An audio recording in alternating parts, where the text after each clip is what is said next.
Hello and welcome to WD Black, the Esports Club League in association with ACT Fibernet, Zotac Gaming, and Games the Shop. I'm your host for tonight, Blackjack, and joining me is my co-host Foxshot. Foxshot, how are you doing tonight? What is up, Blackjack? I'm doing amazing actually, and I'm very excited to see how things pan out today. The first match is going to be Dauntless Esports versus Team Under Construction. I'm very excited for this match. What do you think? What do you think about this whole series? In fact, this is the first day of the qualifiers, and we are beginning with very well-known names in the community. Oh, this is going to be exciting. That is absolutely certain. Dauntless Esports is, well, they're quite well known in the Bangladeshi Siege community, and they are quite a good team from what we've seen from them. Whereas you have Team Under Construction, who are kind of new to the whole competitive Right, side of Rainbow Six. right. They're not very well known. So it's going to be very interesting to see how they go about playing Dauntless because it's going to be a very intimidating matchup. That's for certain. Playing Dauntless immediately in the qualifiers. I can only imagine what the players are thinking right now. Well, let's not waste any more time and get right into the match. Our first map is going to be Coastline. Oh, One there of you go. the Oh, colorful map we've got here, and colorful teams as well. most certainly, and well, Coastline, one of the most common maps in competitive esports, right? It's just one of those maps. It's a great map to play in. It's a great map to cast on. It's just a great map in general. Now, coming into the ban phase, we have the first attacker ban from Dauntless Esports, and they're going to take out the smoke and firebolts of Capital. Quite an interesting decision. What do you think about that, Foxy? I think that's a good ban coming out from Dauntless. I mean, with Dauntless starting on defense and knowing that Team Under Construction doesn't have, all right, Montaigne. Yeah, coming back to what I was saying, Team Under Construction not having so much of a competitive experience.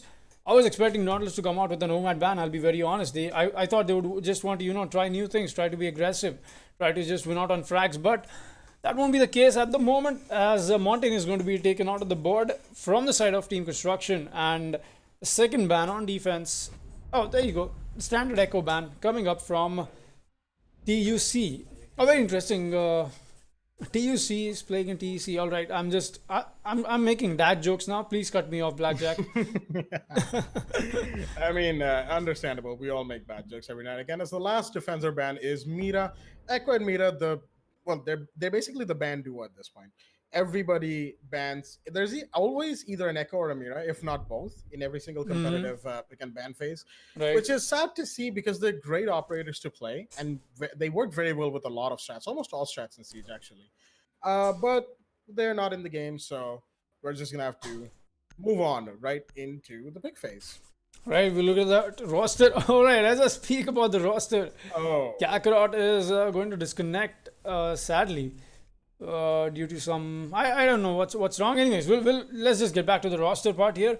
D having a Abedwi, Sad Fruit, LX, Bang, and Sinking Donut.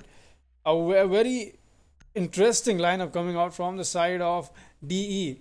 I'm not really sure what happened to Kakarot there. He's got to stand here, make sure that he's here for the science.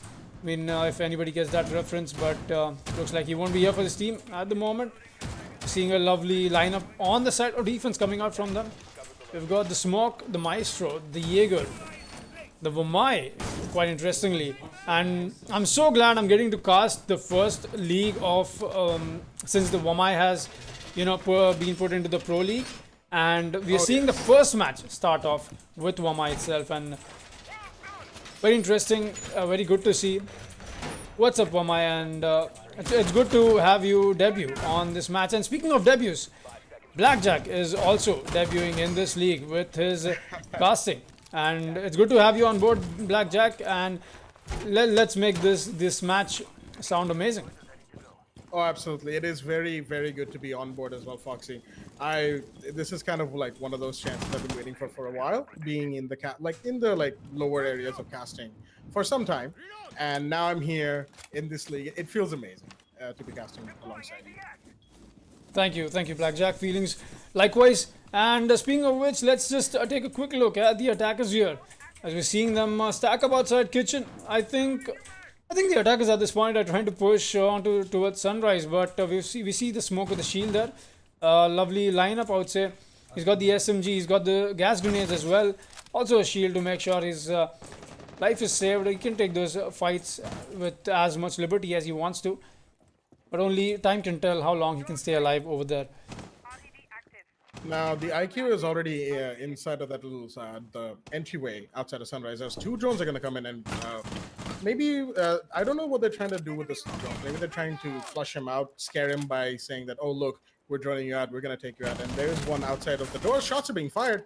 And Ash, that's Baz, is going to take a little bit of damage. Nothing too heavy. And they're going to still try and push out the smoke. Right. Sunrise, as the first kill comes out, that is your stepdad being taken off the board. That's the IQ gone. One of the larger operators in this situation being taken off the board, and one of the gas canisters also taken out as Zofia gets a kill onto Sinking Donut.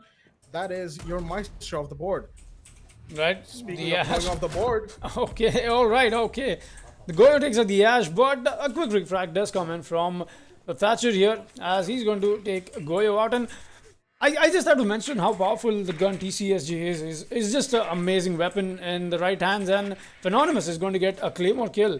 I wonder if that's from the grave. No, that won't be, as we still see Zofia alive. Bang here in a 2 versus 2, trying to keep things alive for his team, as he's picking up a duel outside on the Swana doorway on Sunrise. It's only a matter of time. 40 seconds left on the clock.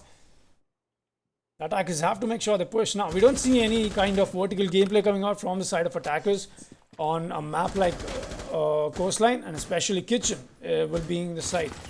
Trying to go for that quick peek there. Pretty sure where he's landing those shots. He just doesn't want to overextend this, as that is exactly what I think they're doing. Or maybe the attackers was just wasting time to make sure that they get their player back, and that'll be Kakarot joining back. 15 seconds. This is the dying seconds of the round now. The attack is trying to push in, but the Jaeger spots one, gets him. It's all down to the Thatcher now. He's so low on HP. He doesn't have the diffuser as well. He's so far away from side. At this point, it's a lost cause for him. And Dauntless Esports are going to win round 1. A very slow round coming out from the attackers, but a very quick dispatch of... it's a very quick moment coming out from the side of defenders, making sure that they don't let them inside the map even. And that was well played. It most certainly was. The best part about that entire confrontation that happened out there was that as soon as a defender was being dropped, they would trade out for the attackers instantly, right? They would make sure they had their angle set. They would make sure that they wouldn't lose too many bodies before they could get a jump onto UC. And as it turns out, the attackers pretty much couldn't even get into Sunrise, which is that's quite the interesting sight to see. Yes, that will be the case. We're seeing your stepdad. He's going to pick Blackbeard. And no, Blackjack. No, I don't mean your stepdad. That's just his IGN. And yes, he's going to pick Blackbeard, and quite an interesting pick. And maybe they did read into where Dauntless was trying to go with Hookah having a very good rappel dominance. I would say that is a good operator selection onto that 6 pick there. And you'll have to see this. Castle with the super shorty. This is by far the best thing Ubisoft has done so far, if you ask me. I mean, when I got to hear about this news, I was even ready to forgive them for taking out the ACOGs off Jaeger. Well, Castle is just on another level now. I'll have to say that. The Super Shorty certainly has helped balance his character substantially. Right. Especially the fact that they've reduced his dependence on the impact grenades, allowing him more versatility to make rotates wherever he so pleases, or even get out of a tight spot with either one of them, which is always what you like to see. More versatility is always nice. As a run-out coming out from Alibi, that's Bang outside of VIP and Red Hall, but not going to get anybody. Just going to throw a Prisma out there as the attackers start repelling. And that's a headshot onto Kakarot. Unfortunately, the first attacker is dropped, and Dauntless getting the first kill for the round.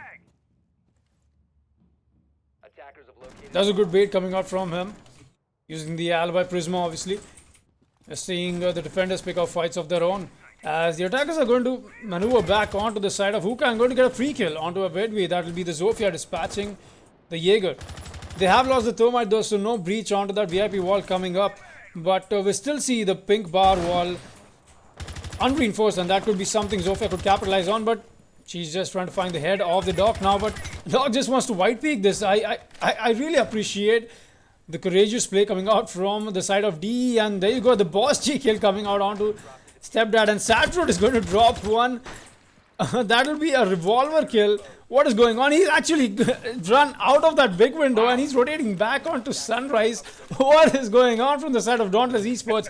As we see no capitalizing coming out from the side of the attackers. Finally, Anonymous is going to find one, but we see him getting dispatched with by Sinking Donut on that boss G. And there you go, the finisher from Sadfruit is going to come in.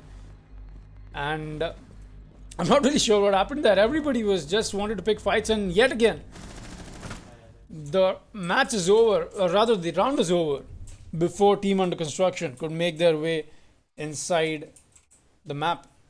I haven't seen this kind of a match in a long time, I'll be very honest.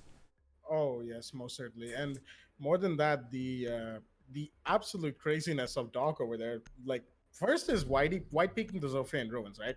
That props to him for that, but then jumping out after a revolver kill and completely going back into Sunrise uncontested, that takes guts, I'll have to say. I really wish I could get to see that revolver kill that the Doc popped off. I think that was a one tap though. But anyways, we'll proceed on to round 3 here with the Goya back into play, and this time around we'll be seeing the Ella being employed by Sadfruit as well. Now we're seeing them go on to blue bar defense. It's I would say with the changing meta, this has been one of those sides that has become very dependable now. Before you had Mira into play and so many other operators that just were left uncounted for. Even if you got the top flow control, you got that soft breach done, there's still so much less room that you can work with. But now I think with Gridlock into play, she's been amazing on the coastline. Making sure that not only coastline, any map for that matter. Gridlock has been such a good flank watcher. She's been such a good, I would say, she makes sure that she establishes a hindrance on the side for the defenders, so they just can't move around. And I think that operator has been a very good, I would say, addition to the mix of the operators we have in Siege. Oh, absolutely, but not anything to be taken away from Goyo. He's like, after his introduction, once people started getting used to playing Goyo, he has completely shifted the meta with his 3 like flame canister destroyable shields. Ella sitting outside of Aquarium gets a shot onto Kakra. Kakra dispatched as he peeks again, and Sadfruit takes out 2. That is Stepdad off the board. Both the hard breach is gone. And he's going to run out onto the balcony. Not going to see the Thatcher, so he's going to just go back in. But he's still there at the door. And he's still running up. Goes for the choke with the shotgun. And that is Trestle taken out as well. And very early in the round, Under Construction has seen 3 men be taken out by a single Ella running out from Aquarium. Goyo's fighting all the way out in Sunrise. He's going to be taken out by the Zofia. Anonymous over here getting somewhat consistent kills, trying to bring this back for his team. But it's already in a very uphill situation for Under Construction. As Vigil running out of Sunrise will be taken out by the Claymore. That is another kill for Phenomenus as he peeks the Mozzie running out from that Ruin side there, but not going to get him. He is on quite low HP as a little boost from Finka is going to help him stay alive for a little bit longer. But Dauntless over here, they are definitely giving Under Construction a massive run for their money.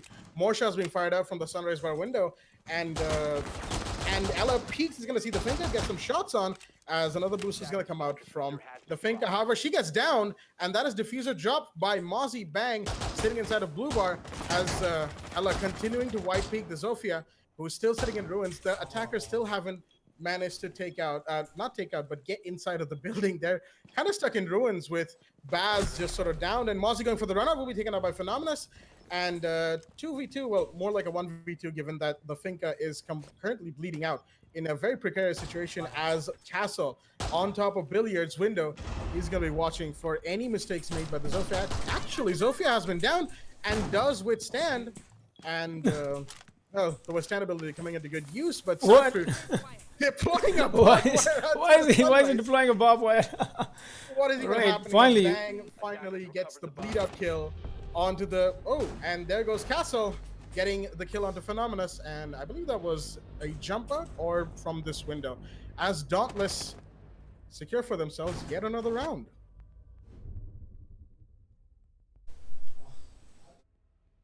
All right, that was the third round consecutively that we saw finish outside the map, and it was just it was just a total shutdown. It was absolutely crazy. Like, wow, the round start with Ella was just insane, and then like the follow up from that, 3 kills immediately. 3 kills from that Ella right at the start of the round, taking out both, like, the entire hard breaching team. That was just insane. That was amazing coming out from them, and really like how Dauntless took that liberty in the first round to make sure that they assess their opponents and make sure what they're trying to do. And they just realized that we can just frag out guys and let's just play frag in ops, and that is exactly what we're seeing them do. I mean, Bang is now playing Boss G, and hopefully we'll get to see some of those. Oh, he's not actually. He's going to pick the SMG instead, and quite interestingly, I wanted to see the Boss G cock. Come on, Bang. Why are you such a spoil spot? Bikini Bro, they didn't work for months on end just for this, Bang. Come on. I was seeing the clash being employed though. Maybe we could see some of those bikini plays, just like you say. Would certainly be interesting to see. Clash being, well, the only shield on defense for now, as Sadfruit with a P90 peak is going to take down Kakarot once again. Kakarot being taken out very early in the round. And Sadfruit is he's just having fun at this point. As a runner from Alibi, that's sinking Donut, and the Mozzie as Bang gets a kill with the SMG-12 onto Baz. Okay. Under construction being completely dominated so far. This is the 4th round into this match, and they haven't really been able to show, like give Dauntless a run for their money. And Dauntless has just been busy just dominating so far. That is true. We see nobody on site except the Clash. I haven't seen a match like this in a long time. I'll have to be very honest. All right, so we see the Sledge making his way up onto Hookah, but how long until he gets some support from his teammates? He's trying to make sure he establishes some control there. Not sure. I mean, he is all alone over there, and that enemy detected outside from the Prisma is definitely going to be annoying, as Sadfruit gets another kill. That's Trestle taken off the board, and now it's all up to Stepdad, and Phenomena says the Sledge drops into Sunrise. Is he going to get the kill on the Doc? He's not. Phenomena has gone down in the meanwhile, and it's all up to him. And he's still trying with the SMG. The revolver comes out from the Doc, and he's going to get the kill. Dauntless continue their absolute dominating streak here. Sadfruit with the revolver and Sunrise along with Clash to support, and wow. The fastest hand in the West. The fastest hand in the West, absolutely. That was well played with the finisher on the revolver there. I just cannot understand who to spectate. I shift to somebody, and on the other end, somebody else gets the kill. The moment I shift to him, the first person starts getting a kill. I mean, the fury of kills that these guys are dropping, and so quickly, it's just amazing. That kind of dominance I haven't seen in a very long time. I'll be very, very honest. 0-4 is the scoreline we're looking at, and we still see the attackers just trying to make sure that they get those operators a little mix and matched here. You know, try and get something. Oh, wait a minute. Well, I see DE employing a warden, and essentially, except for one site on bank, and now that is also eliminated out of ESL, in my opinion, warden is the most useless operator this game has. And we are seeing a possible 200 IQ play coming out from DE, or just a statement towards a team under construction, just a taunt that you guys are going to have to make sure you try a little harder. Sure, you bring something else on the board. And I'm actually quite surprised. I would expect team under construction to employ a Lion, a Dokubi to make sure that the aggression from Dauntless is cut out. But that won't be the case. We're seeing them go for yet an all-right. Okay. Oh, okay. That was a misclick. Yeah. But trying for the run out, doesn't see anybody in ruins as Ella is just, well, she's also peeking ruins with the pistol, no less, because she has, I think she has the FO12 as her primary. But that's besides the point, as the attackers are once again on the spot. They've been on this spot since pretty much the beginning of the game. Trying to get into the building has proved to be a challenge. Like, no offense to anybody, in the game or outside of, but Dauntless, they are just not giving out. They will not give out at all. As we have, I think that is the fuse on top of outside of Red Hall with a sledge joining it into VIP. As Phenonymous will drop the first kill of the game, and that is Sadfruit, the Ella, out of the board. Yes, finally, I'm seeing the attacking team close to the map, and there you go. They make their way inside the map. That's good improvement coming out from the past 4 rounds, and seeing him peek this angle onto VIP.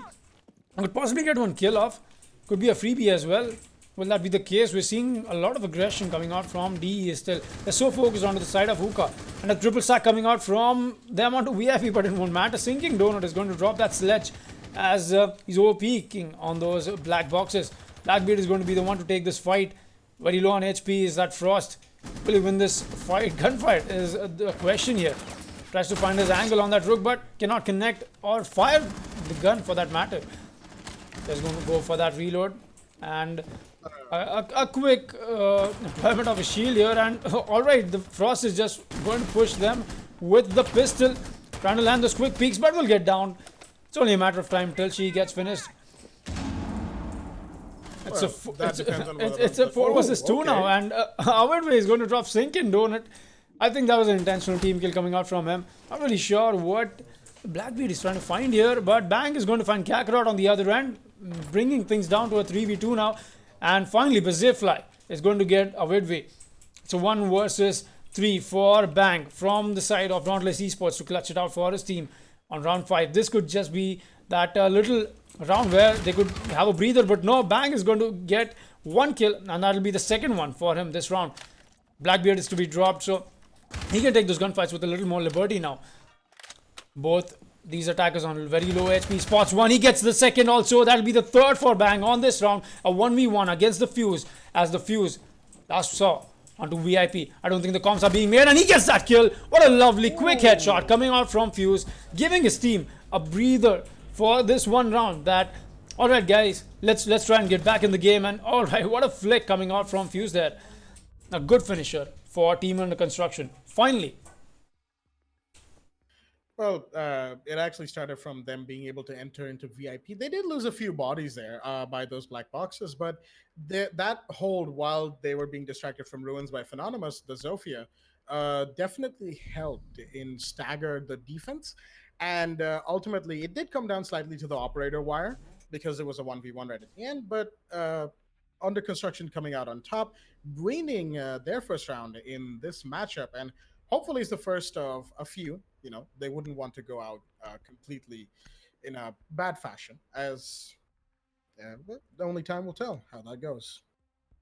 Yes, let's see how that works out.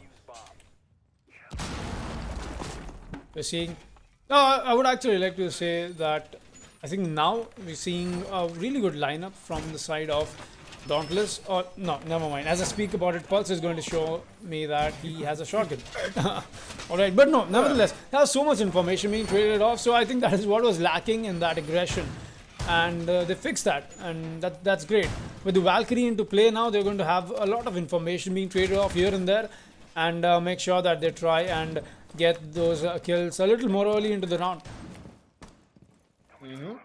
And not just the Valkyrie, the Pulse with like live sort of in position intel. That's going to be very important as well, especially if it actually does come down to the plant, right? Because we all know Pulse from the first floor is with his cardiac sensor and his C4 is so vital. As Sadfruit is going to take down Trestle from a spawn peek out of the 2F white hallway, that is also diffuser dropped right in his line of sight. And it's just been this is the kind of game as it's been, as there doesn't seem to even be a body outside of Blackbeard who's going to be pushing for diffuser.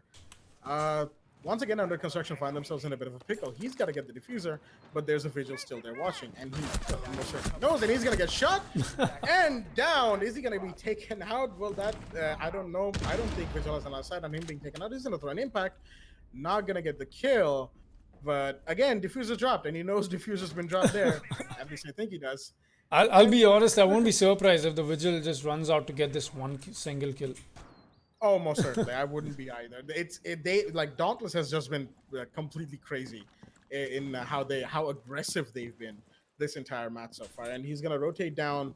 Speaking of rotating, Sadford is gonna go down all the way to the main door. He's gonna break it and trying to find an angle as Jaeger is gonna take down Kakarot. There goes the Thermite, and again a 2v5 for under construction as the diffuser has been picked up and Blackbird will be picked up. So it's now a 3v5. And shots are being fired onto the Twitch, who goes down to very low HP, goes prone right aside, right behind the wall on main door. Shots are fired, but nothing, no tags on the Vigil as Baz is taken out of the board and Twitch peaks, doesn't go down just yet, prones, and actually gets a shot onto Satfruit. Satfruit is down, but there's two more, the German brothers, to take care of right behind main door. And Jaeger will take down Stepdad. That is the Twitch out of the equation, and it's all up to Phenonymous in a 1v5 situation, and roughly 50 seconds left on the clock. He's going to peek. He's on the roof, peeking in from basically the roof square, but nothing going in the favor of under construction so far. And they're not even being able to capitalize on the runouts, and it's just been a bad game so far for them, unfortunately, but that's just how it is. Yeah, speaking of which, for all these teams who lack competitive experience, it's not like you just come here, get obliterated, and go back and just never play this game again. That no. I'll just have to emphasize on the fact that with the TEC league that they're playing in right now, all these teams will have a very good opportunity to make sure that they make it to their own division, where they have the players of their similar skill set, and make sure that they the saturation level is a little maintained over there, and everything is in the right place, and that is exactly why these qualifiers are happening. I don't mean to say Team Under Construction is nowhere less than Dauntless Esports. It's a game. You grind, you get better, and that is pretty much it. I just want everybody out there who's joining us from the live stream right now to know that even if you get eliminated in season 1, you can join back in season 2 and make sure you make your way, fight for that spot in your own division, and try and conquer your division. That'll be it from now with what I'm trying to do here. Try and explain you guys on how the whole league system works, because this is one of its kind. It's the largest league in India, and I'm more than happy to be a part of it. And I'm very glad that the Rainbow Six community has shown so much love towards it as well. Coming back to round 7, we'll be seeing the side swap come in, obviously, with the Team Under Construction going on to defense. Seeing them go on to kitchen first, as that is what they want to choose to go. And quite interestingly, DE is going to employ the Ying, the Nook, the IQ, the Twitch, and the Ash. Seeing a couple of soft breach jobs there, not really necessary, but obviously with a Trestle playing that castle is going to be something that they will need right now. And seeing classic reinforcements coming out from the side of Team Under Construction. Right, we see meeting. Guys, make sure you don't do this IRL. Social distancing is the mantra. Absolutely. For at least a few months now. Make sure that you stay safe from COVID-19. Stay safe and be careful out there as we come back into the game. And it's going to be interesting to see how Under Construction handles this. Wait a minute. Because wait a minute. We have Ash already inside the bathroom taking a Guma into the shin, but that's going to be Baz, I think, off the board. That's the mute. I think you're going to get a second one. Sapphire going to take down Tesla meanwhile. And it's a full man rush from DE as they're looking to close out this game very nice and early, as Sapphire is going to take down Stepdad to get a flawless round for Dauntless Esports. Their first round in attack, and round 7 in their favor. Easy peasy lemon squeezy, just as they call it. That's exactly what Dauntless Esports comms are going on right now. I mean, I don't exactly know Bengali, but yeah, something in the midst of that. something. here and there, but that was certainly a very quick round. And looking at the Nook, I kind of thought they might be thinking rush. They might not be. I thought maybe they won't rush. Maybe they'll play it like how you would normally expect to. But nope, they just had the Ash run into bathroom, take down mute, and that was basically the signal to open the floodgates and just let it flow. Right, with that being said, we're seeing Dauntless Esports put themselves up on match point already, 6-1. And all right, there we go. All right, the first match that we get to cast for the largest league, we get to see Wamai being employed. We get to see Kali being put to play as well, and that'll be a weird way bringing out Kali on the side of Dauntless Esports. That's some good operator selection. I like you. I like Dauntless Esports now. I mean, even if they would have lost this match, but they would have used Wamai and Kali both, I would have been a fan by already. Well, it is definitely rare to see Kali be picked in this. Not in this capacity, I guess. We were sort of expecting Dauntless to have that one operator you don't really see. But Kali in this sort of competitive league is, well, I assume she's going to get rarer and rarer as the league goes on. No, just right as you now, speak about it, I was watching a match last night on Theme Park that was, I think, FaZe Clan versus MIBR, and Cameraman was using Kali and he clutched a 1 versus 3 on it. And that was just amazing. That clip is surely making it to one of those highlights there. Wait, we'll just come back here. It's now Cameraman on the Kali. It's going to be a will be. And the cameraman in question here is me, actually, as we try to see what he's trying to pull off. That is one of the uses of her gadget, the lance, is to take out soft, barricades like that, castle barricades and stuff. It can also act as an EMP in roughly 5 or 6 meters in a given direction in like a radius around it. As drones come out, and Phenomenus is going to get Sinking Donut, but will be traded out by Bang immediately.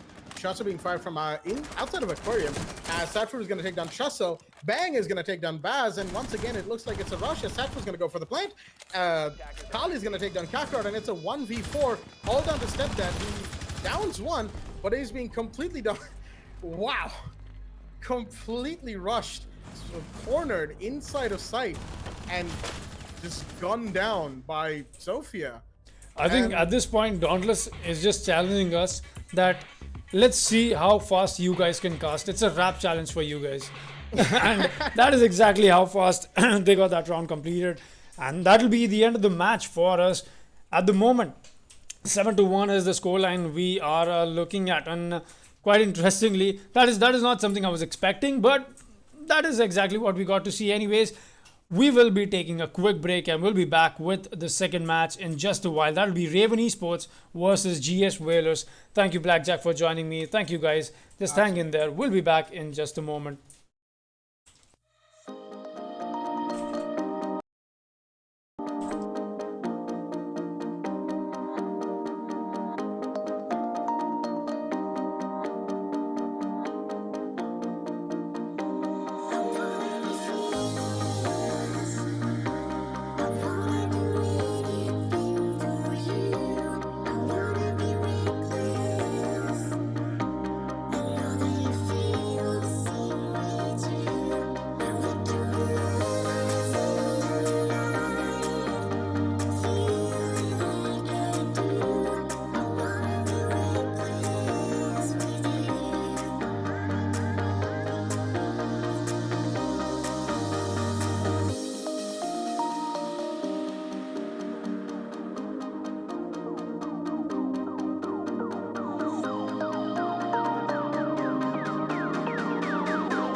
The moment of creation is a form of magic, where an off becomes an on, a 0 becomes a 1, then another, and another, until, deep in the complexity, you discover order, speed, reliability, power. Experience the WD Black NVMe SSD.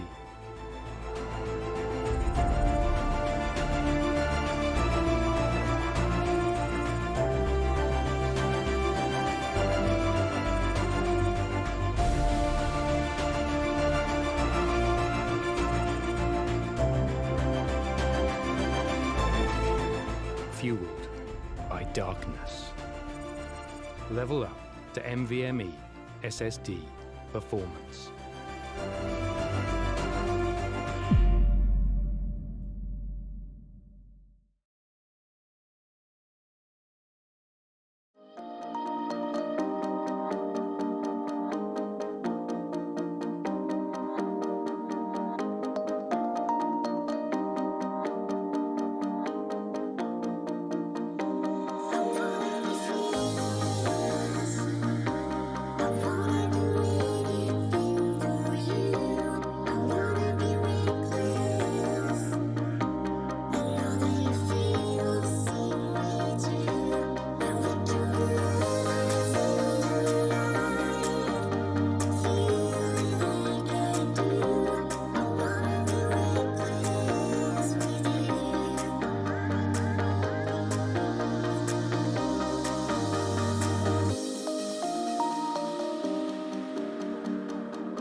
The moment of creation is a form of magic, where an off becomes an on, a 0 becomes a 1, then another, and another, until, deep in the complexity, you discover order, speed, reliability, power.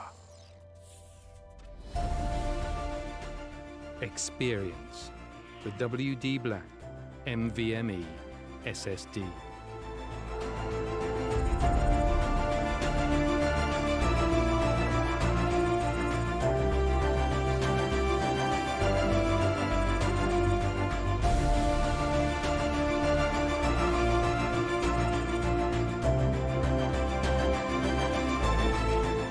Fueled by darkness. Level up to NVMe SSD performance.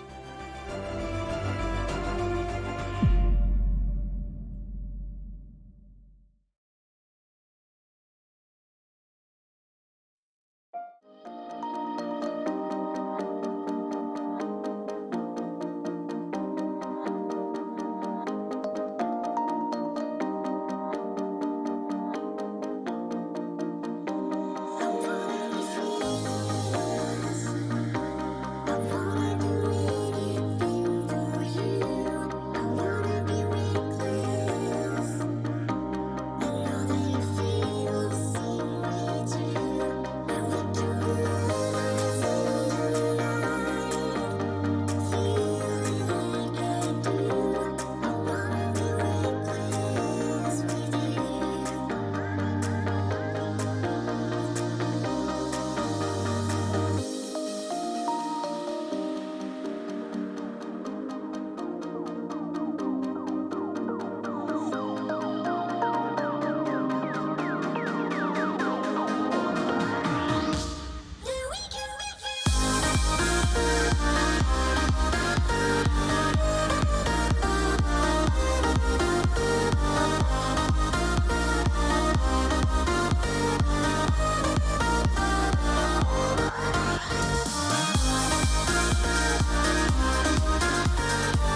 The moment of creation is a form of magic, where an off becomes an on, a 0 becomes a 1, then another, and another, until, deep in the complexity, you discover order, speed, reliability, power.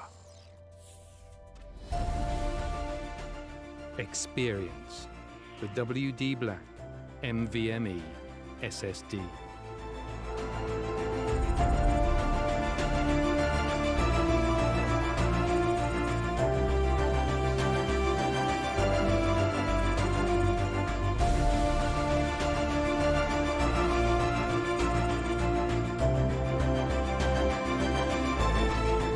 Fueled by darkness. Level up to NVMe SSD performance.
The moment of creation is a form of magic, where an off becomes an on, a 0 becomes a 1, then another, and another, until, deep in the complexity, you discover order, speed, reliability, power.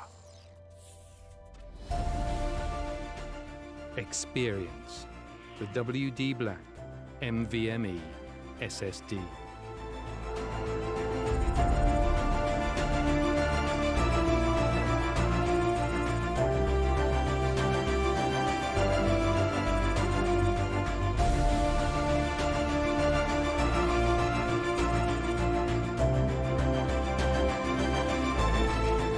Fueled by darkness. Level up to NVMe SSD performance.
The moment of creation is a form of magic, where an off becomes an on, a zero becomes a one, then another, and another, until, deep in the complexity, you discover order, speed, reliability, power. Experience the WD Black NVMe SSD.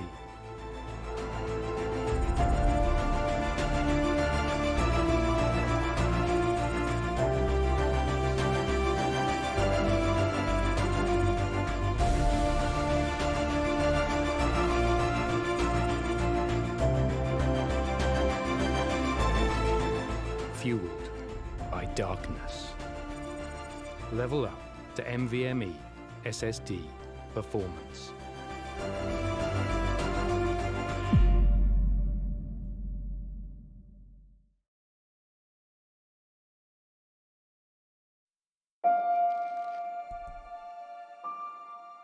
The moment of creation is a form of magic, where an off becomes an on, a zero becomes a one, then another, and another, until, deep in the complexity, you discover order, speed, reliability, power.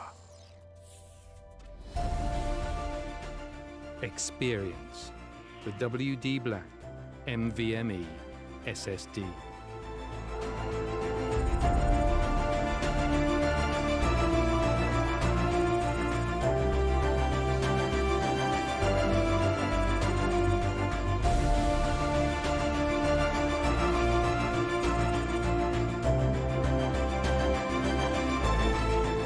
Fueled by darkness.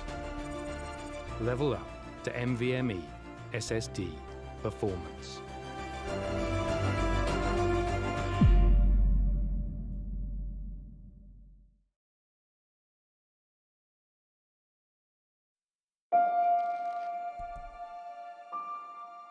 The moment of creation is a form of magic, where an off becomes an on, a zero becomes a one, then another, and another, until, deep in the complexity, you discover order, speed, reliability, power.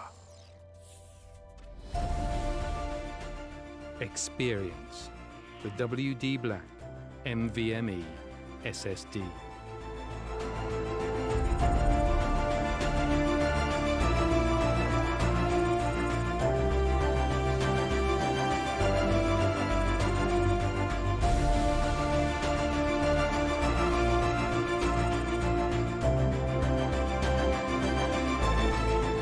Fueled by darkness. Level up to NVMe SSD performance.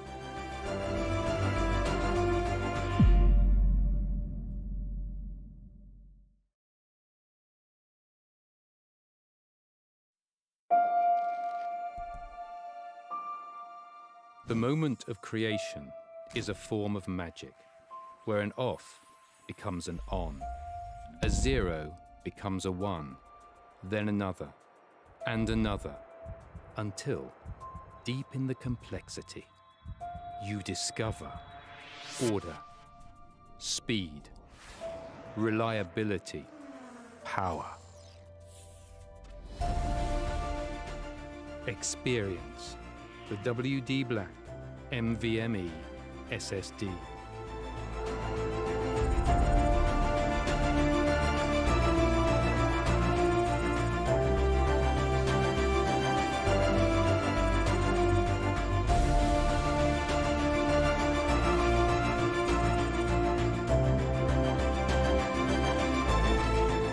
Fueled by darkness. Level up to NVMe SSD performance.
Hello, everybody, and welcome back to WDD Esports Club League in association with ACD Fibernet, Zotac Gaming, and Games the Shop. We are here for match 2 on Clubhouse. It is GS Valors versus Raven Esports. I am your host, Blackjack, and I am joined back with my co-host, Foxtrot. Foxtrot, what do you think this game is going to give us in the coming rounds? I think this is going to be a very interesting match as we are going to go witness rather Raven Esports versus GS Valors. It's going to be on Clubhouse, and I'll tell you what, let's not waste any more time and let's start the match right away.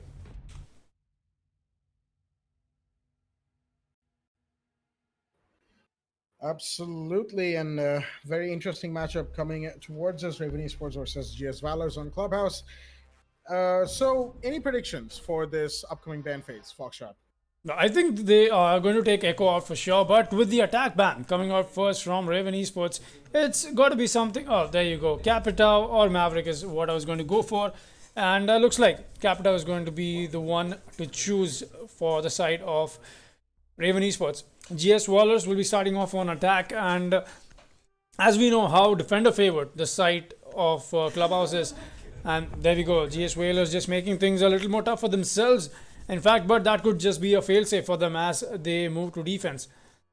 As we know, it'll be total 6-round swap cycle that we'll get to see in this matchup. There we go, Echo getting banned out. What do you think, Blackjack? Quick, what is the last ban going to be on the side of defense from Raven? I'm kind of prone to say Bandit, but given the fact that Maverick is out of the question, I don't think Bandit's going to be banned. It might be a Cav or, oh, never mind, a Valkyrie. All That right. was, in fact, my third prediction. So we got there in the end, little by little. But with that is the end of the ban phase, and we're going to be moving into the game. With Maverick being banned, more like, say for a site like CCTV, right? If the defenders go there, then more importance is going to be on vertical gameplay. If a Buck or a Zofia is playing from below the first floor, they're going to have to get the bandit off, the bandit trick wall, the main wall on CCTV. Right. And we do have a bandit coming out from Russ, and they are going for CCTV. So we might see that very soon. We have a Zofia from Bluetooth and a Buck from Pazex as well, and the Thermite Thatcher and Ash coming out from the rest of the blue team.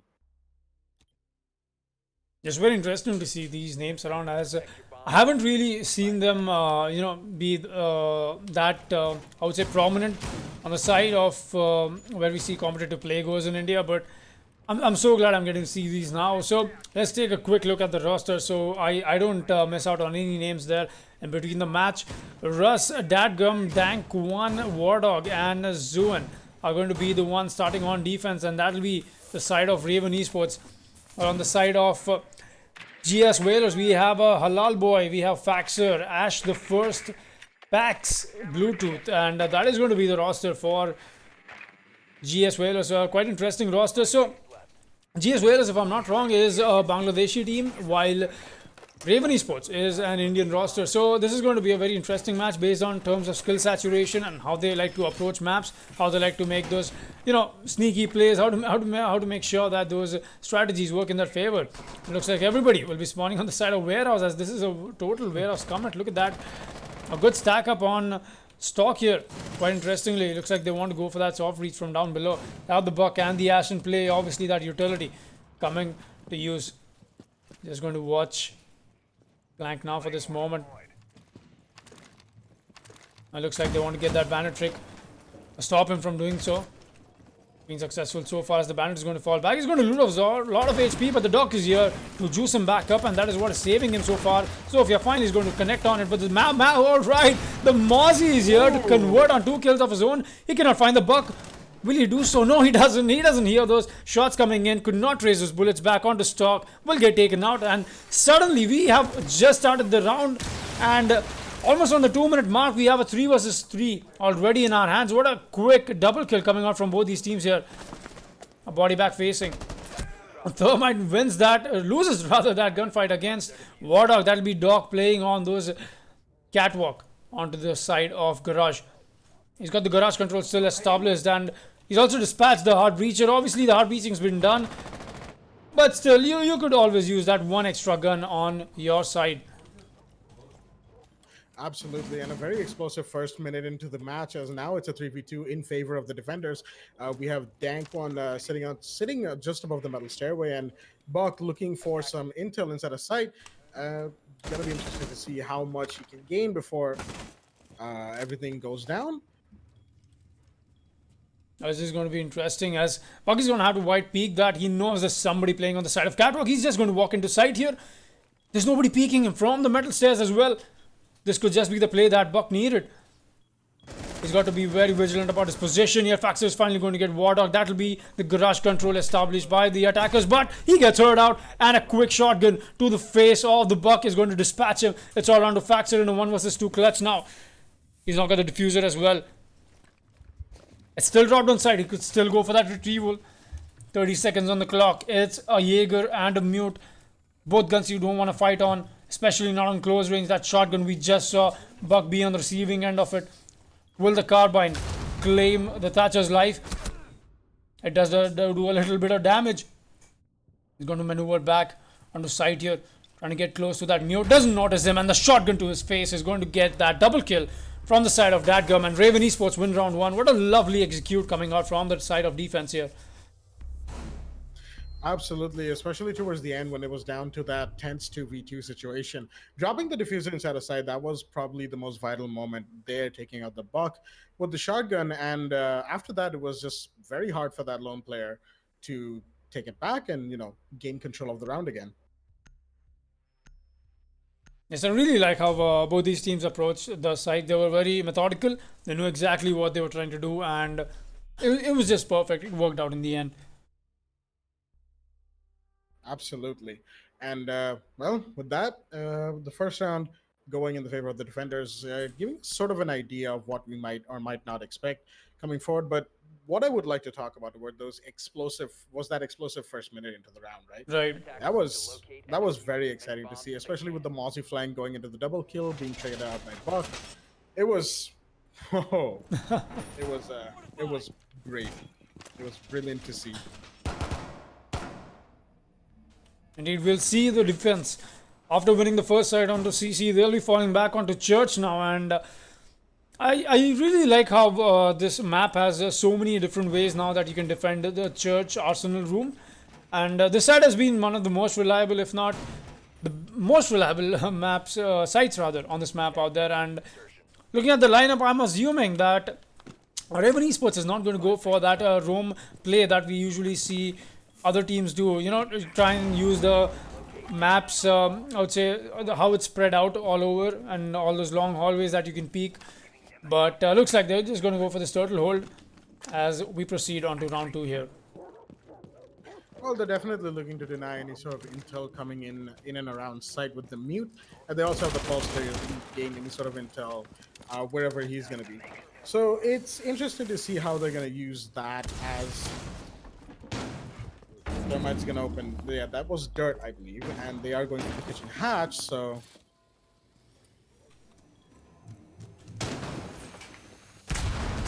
There we go, the kitchen hatch does get opened up. He's going to try and peek that, make sure there's no strays running around that hatch there. Now, we usually see an impact trick coming around on this hatch, as that is how you stop a Hibana from doing it now. But obviously, if a Thermite is trying to walk in, we do have the pulse in play. Make sure he gets dispatched, and unlike the last round, there's no early kills from either of these teams being dropped so far. And as I speak about it, he does get drawn in a very bad spot, and that'll be Zuan on the pulse here. He's just sitting there underneath the kitchen hatch. He still has a C4, so if he spots anybody with his cardiac sensor, as Pazix will take down War Dog, that is the first defender of the board. He does spot one by the hatch, and he's just waiting to see if he can get that C4 kill. Right now he's just gaining intel, and the C4 does come out, but is he going to get the attacker? He is! Beautiful C4 from Zuzhin, and that is who was that? That was Bluetooth off the board. With the Hibana being taken out of kitchen, now he has to watch the double push from dirt. As even inside of blue, Russex is holding down onto dirt. 2 bodies in there, and shots are being fired. Some damage being dealt here and there, and the gunfights, they are loud and they are clear. That was a great shot coming out from the Buck over there. Onto Russ will get dispatched, and that'll be the Legion off the board now. A 4 versus 3 situation. Thatcher is just going to walk into side here. He's going to lose that gunfight. That'll be the Buck down. The Pulse is doing a lot of heavy lifting for his team, but he gets quickly refragged. Dank1 Sama is here to get one onto the Thatcher as well. We'll go for that quick revive. Do they have a C4 in play? Go for that denial. Tries to spot one, but no. Pax is going to win that fight again. On to the Jaeger. It's all down to Dadgum on the mute, but he gets dispatched as well. And what a lovely execute coming out from the side of attackers here.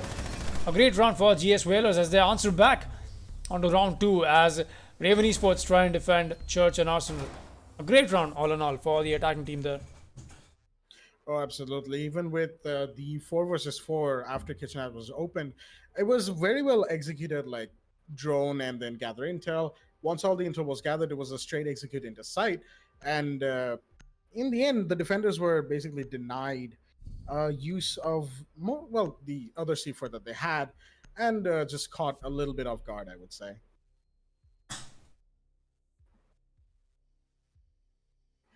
And going into round 3, we're going to see a 6th pick from Wardog. He's going to switch up from the Kaid into the Dock. So that's going to be no electrical interference being run by the defensive side, instead opting for the ACOG on one of the best 3 armors in the game. Oh, yes. I really like how I see many teams trying to pick Dock whenever they feel like they need that a little one-up against the attackers. Like, all right, guys, we don't know what we're doing, or sorry, we don't know how we're countering this. What do we do? Let's just bring up a Dock. He's got such great utility also. I mean, this is one of those ops that really helps out in situations like this. You can frag out, you can help your teammates juice back up.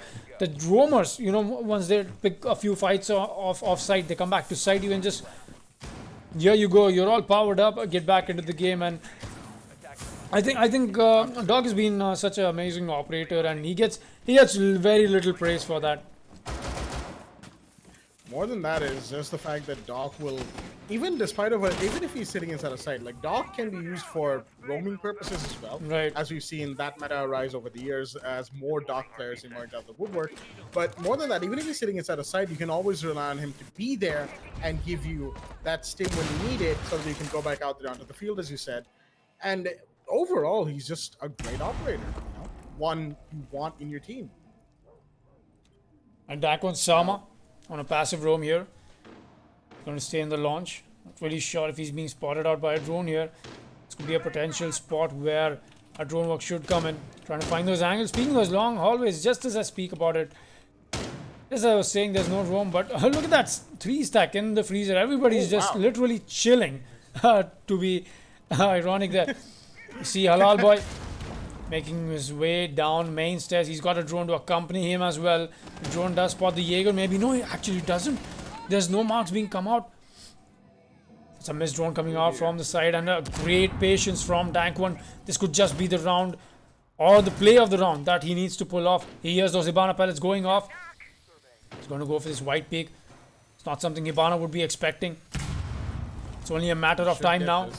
He should get this. Dank1, and he gets it. What a pre-fire coming in from him. He's going to dispatch Bluetooth, and that's the Hibana down with one hatch open. That's a great utility of the board as well. And Zuin on the other end is going to dispatch Ash the first, and that'll be another attacker down. And that is the second hard breacher for the team. Meanwhile, we see the Buck being down as well.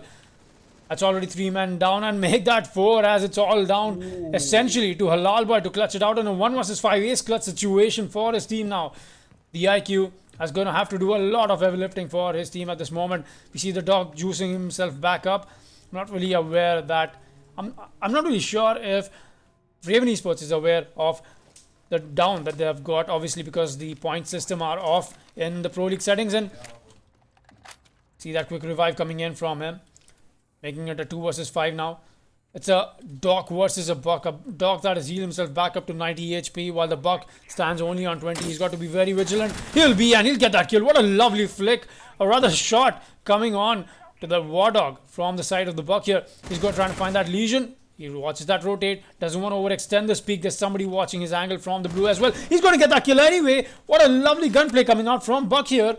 It's a 2 versus 3 now. Trying to equalize things for his team. He knows there's somebody creeping up blue, but it won't matter as the sneaky play from the Pulse is what is going to get them that round there almost. It's all down to IQ trying to win that fight, but it won't matter. Dadgum is going to dispatch her, and that'll be Raven Esports winning round 3 and finally making sure that they do not lose Church Arsenal this time around. What a good execute coming out from there. And I would say it was a very irresponsible play from the side of Raven to even allow the Buck to win those gunfights there. But I think Buck was just better at winning those gunfights. And on a very interesting note, we saw Buck get downed twice in both those rounds. And the moment he got revived, so he got down twice both the rounds. He got revived both those rounds. And after revive, he pulled out very impactful frags for his team as well. So it looks like Buck is here on a mission for GS Valors to take them to victory. Oh, absolutely. Oh, absolutely. Especially getting the shot onto War Dog after Doc had healed himself up as many times as he had. And getting that shot onto Legion instead of sight, it was very, very nice to see him play that way. And unfortunately, he didn't know about the Pulse, who was just hiding in the corner inside of Arsenal, which ultimately led to his downfall. But for as long as he was alive, he was showing us some good shots. Good shots. Good play from him overall. All right, we see a really good operator lineup coming out from the side of Raven Esports this time around. The Bandit, the Jaeger. I love to see both of them whenever they're employed together. I don't really even care even if the defense loses the round. I just fanboy over the amazing guns that they have. But obviously with the recent patch notes, or would you call it the rumor patch notes, that Jaeger is going to be a 2-speed, 2-armor operator, and just as some people say it's a April Fool's prank, I'll tell you what, let's leave that to the chat to tell us what they think about this. Chat, let us know what you think. Is that a April Fool's joke coming out from Ubisoft on all the nerfs that they're bringing in, or is it real? Because if it is, it's going to change the meta on a whole another level. Coming back to this game here, we're seeing Dankun Sama playing on this new extension of Blue Stairs. Is going to make sure he doesn't allow anybody enter here. Oh, well, sitting well, as we see the Thatcher and Thermite, the Hard Breach combo coming out towards the main wall of CCTV, where Zofia going to the first floor, that's going to be the push that they'll be employing. They're going to go for vertical play to try and get, like, sort of squeeze Bandit out of tricking that wall, and they are positioning themselves up to do it. They did do it the first round, and they were pretty much successful, as the first EMP and the first car battery from Bandit, I say car battery, they are shock wires, come out. And he's going to retract them as more intel is going to be gathered. They're just sort of playing the waiting game right now. No shots are really being fired, dodging meat jammers with drones all over the place. And as the first bullets come out, kills from both the teams, Bluetooth goes down as well as Russex. As Halal Boy will also go down. That's your Hibana off the board. One of the hard breachers gone. And Right, Buck picking up a fight here once again. It's the ACOG versus the ACOG, but Warthog is going to be the receiving end of that bullet here, and he's going to lose that fight. That's garage control given away to these attackers. It's a 3 versus 3 now, totally doable.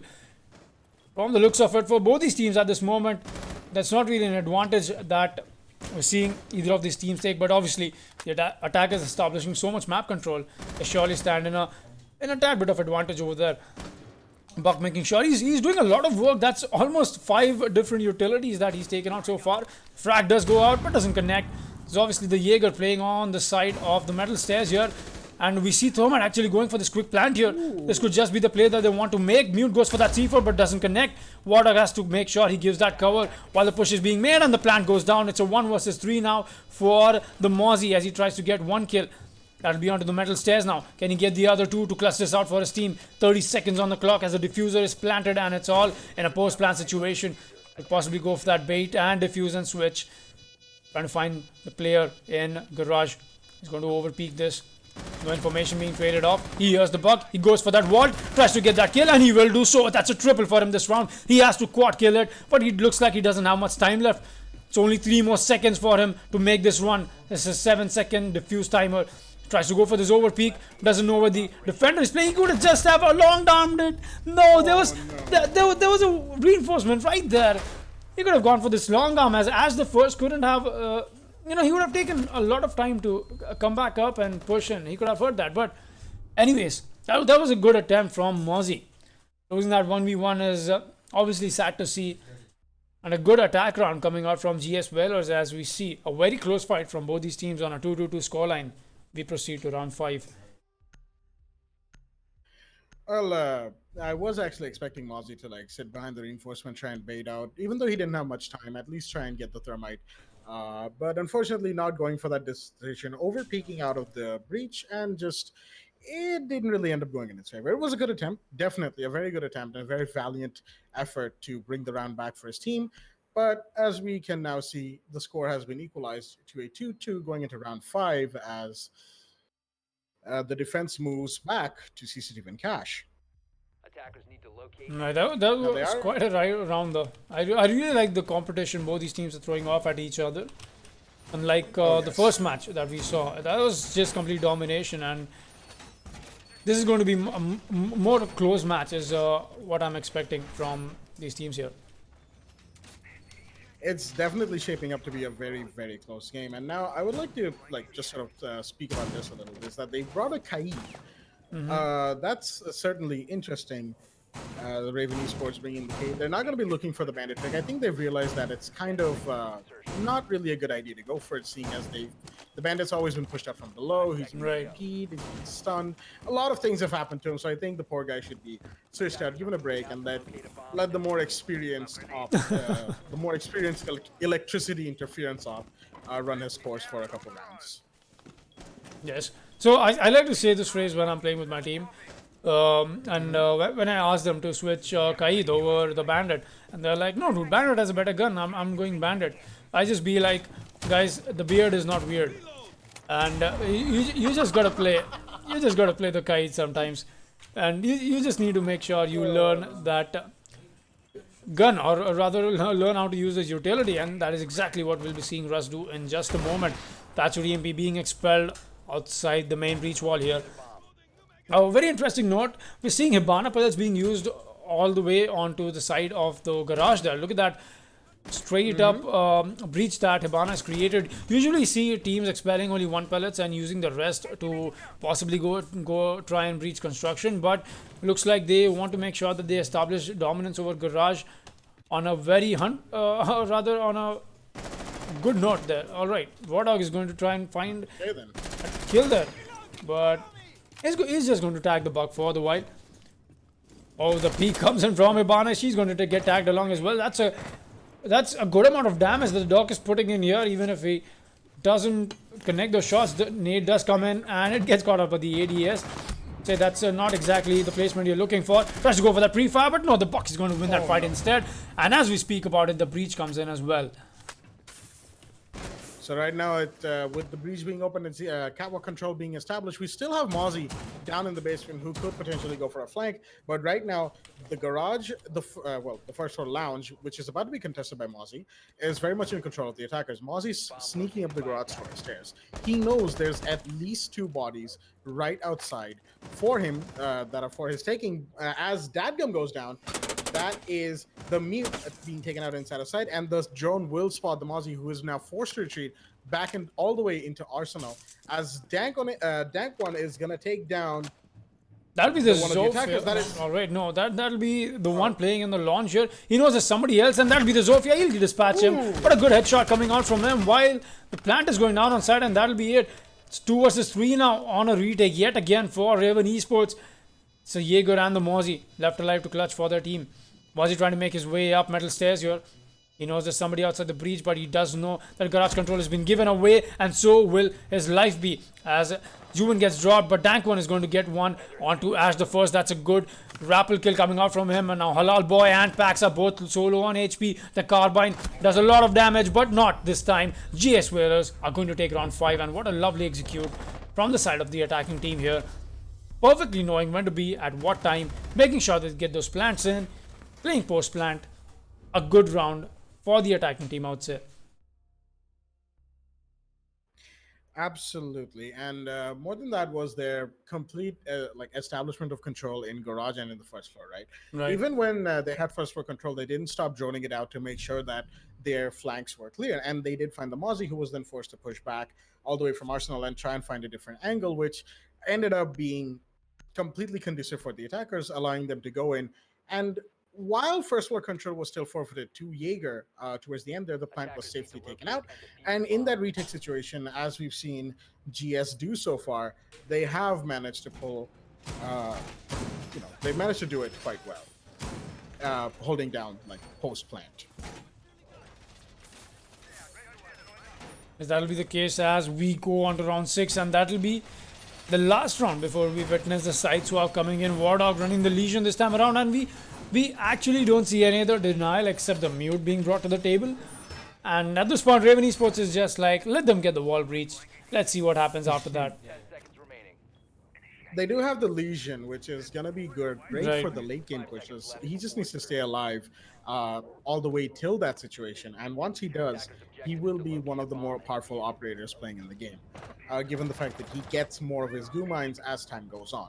Now, of course, those goo mines did have their initial tick damage removed, like the first tick, but even then, they are great for intel and they're great for, or increasing stack damage as time goes on. So it's going to be interesting to see how Raven holds on this defense with a complete lack of any of the electrical operators. And yeah.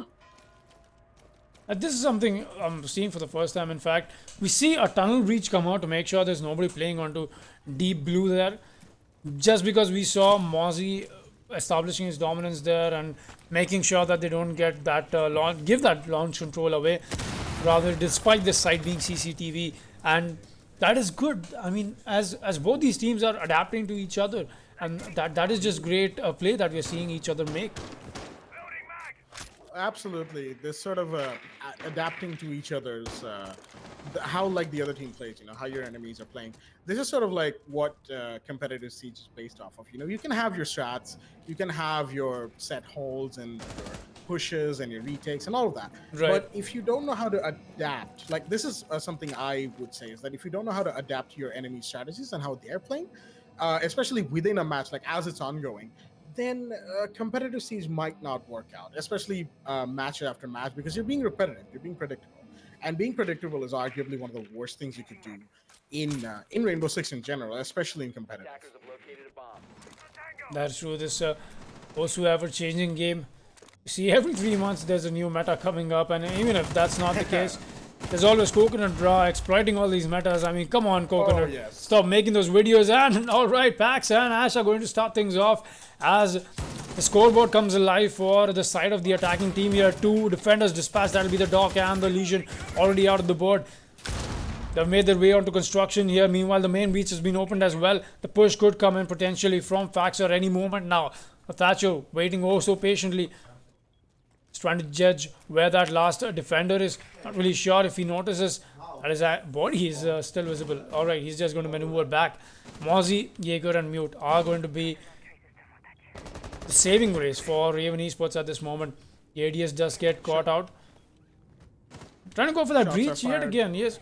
Alright, Dadgum is going to get aggressive. Meanwhile, was shotgun to the face, but he's going to get quickly dispatched. But on the other hand, we're seeing Mozzie pick out another kill off his own. That is going to change things a lot for the defense now. It's a 2 versus 2, bringing it down from a 5 versus 3.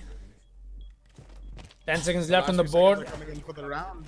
As Zoof is going to go and pick up the diffuser, Bluetooth has to try and go for the plant. He's going to go inside of Cash to get the plant off, and cover from Hibana is being established, but there's the Jaeger on red who's going to take down Halal, and that is Dadgum inside of side. Planting will be taken out by Zujin, and that is defenders winning round 6. Raven Esport with a very good hold on site despite being down a couple of players, making sure they win the round, get the kills, and after equalizing, they just didn't let up. And going into roll swap, they have equalized the scoreboard once again. A really good fight coming out from these teams here. So, I almost thought that Raven just had to make some plays happen, and that aggression is what paid them off. I would say that aggression from Jaeger over there, that was Dadgum, and the Mute making sure that he gets that impactful frag off the Buck pushing onto site. Very good kills coming out from him. It was not about how many you dropped, it was how impactful your kills were, and that is exactly what we saw Raven do. Well, speaking of which, we'll see the side swap come in, and looks like CCTV is going to be the side that Valors wants to defend first as well. They are in fact going to be bringing in a Legion and an Alibi this time. Pazix playing the MX9 Storm operator, and it's going to be interesting to see how she uses her hologram. She is more of an intel operator with a little bit of bait on the side, you know. But again, with the Legion, you cannot overstate its importance for the late game. You do have the German brothers as well, Bandit and Jaeger, and to top it all off, we have the fantastic MP5 ACOG on dock. And it's a pretty solid looking defensive team, I would say. This is actually one of the more solid defensive teams you could get. As Pazix is interestingly going to be playing in stock, he's going to break the door. He's actually looking for a run out, going to break the drone. I don't think anyone was on that.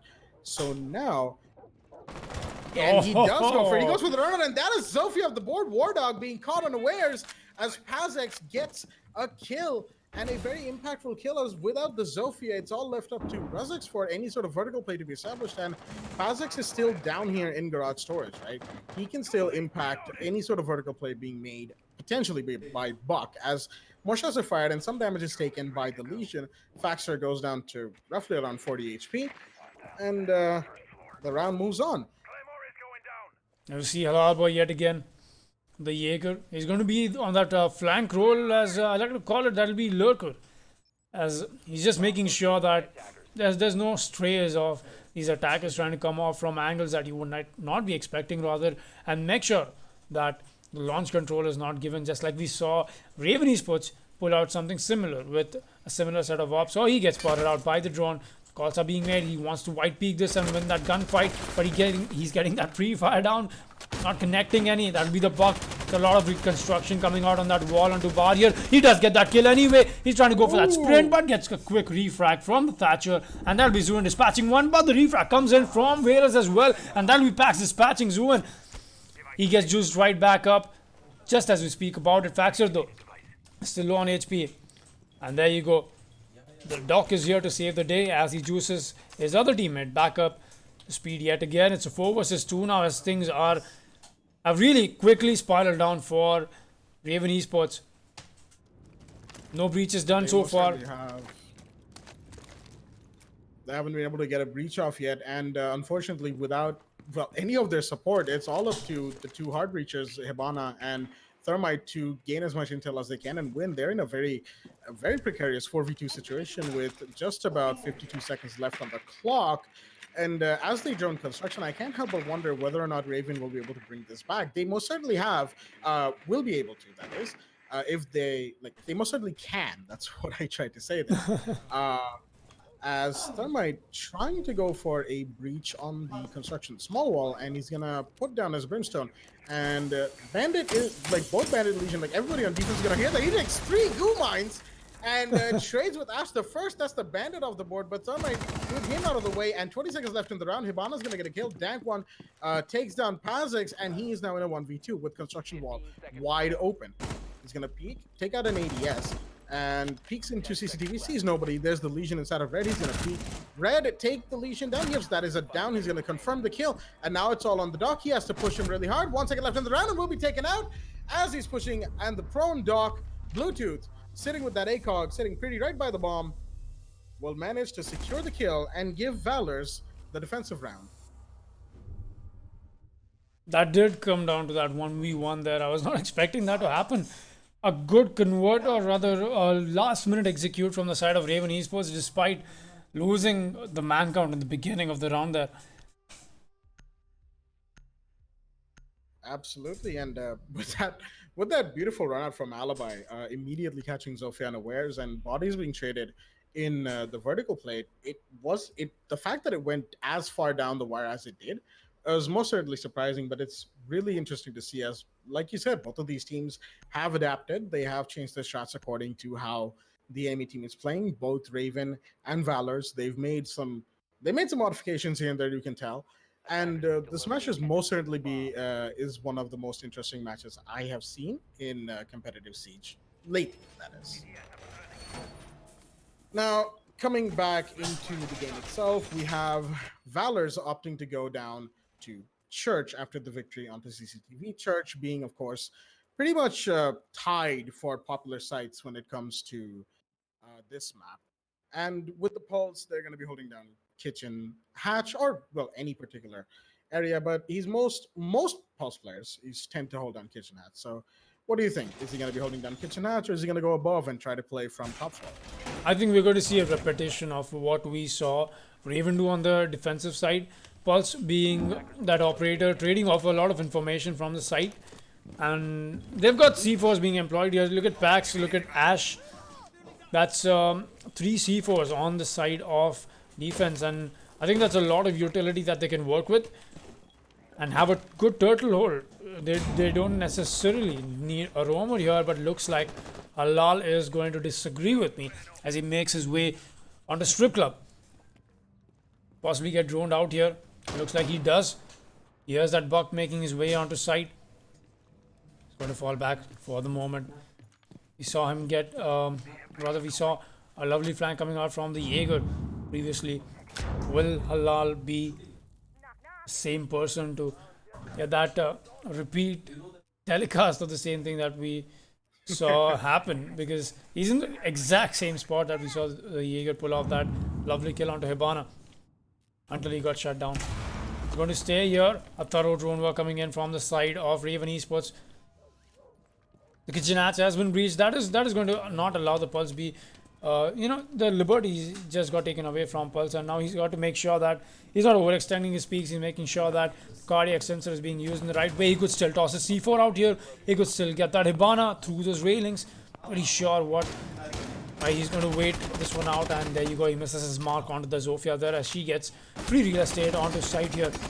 Tries to tag along the Thermite. He does do so, but that's a little less to... Alright, Halal on the other side is going to get Dadgum, and that'll be the Zofia dispatch. And look at that, the power play spot coming out from Halal here. Meanwhile, Pax is going to get one more.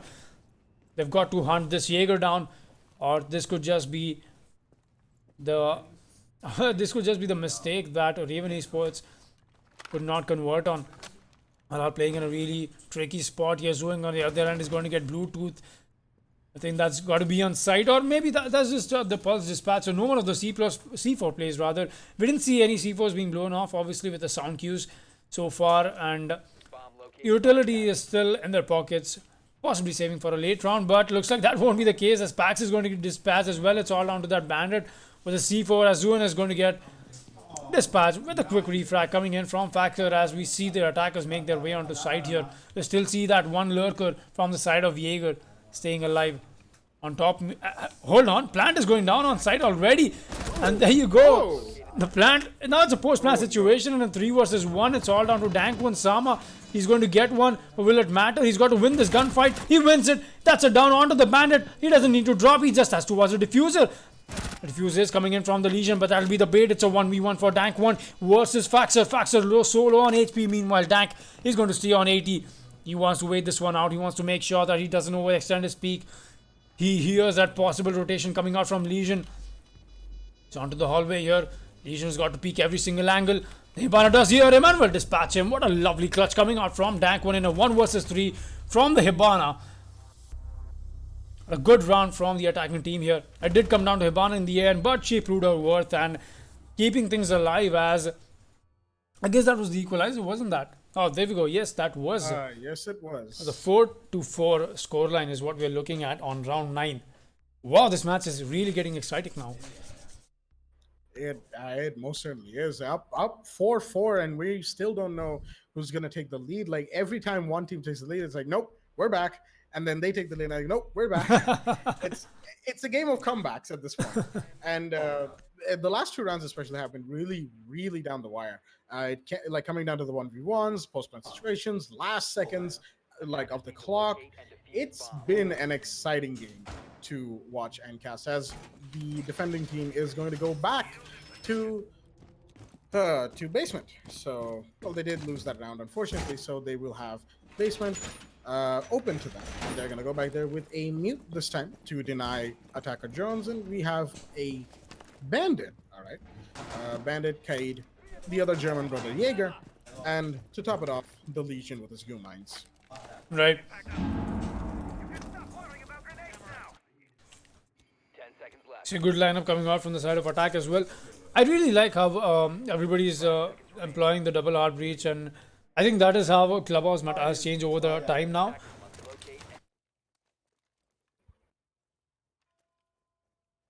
Uh,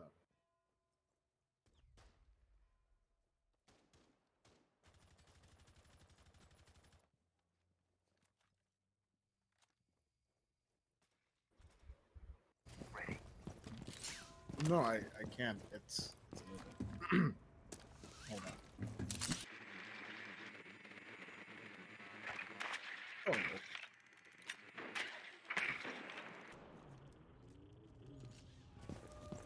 Drone activated. Mega dealer is on. Planting the toxins. Coming right up.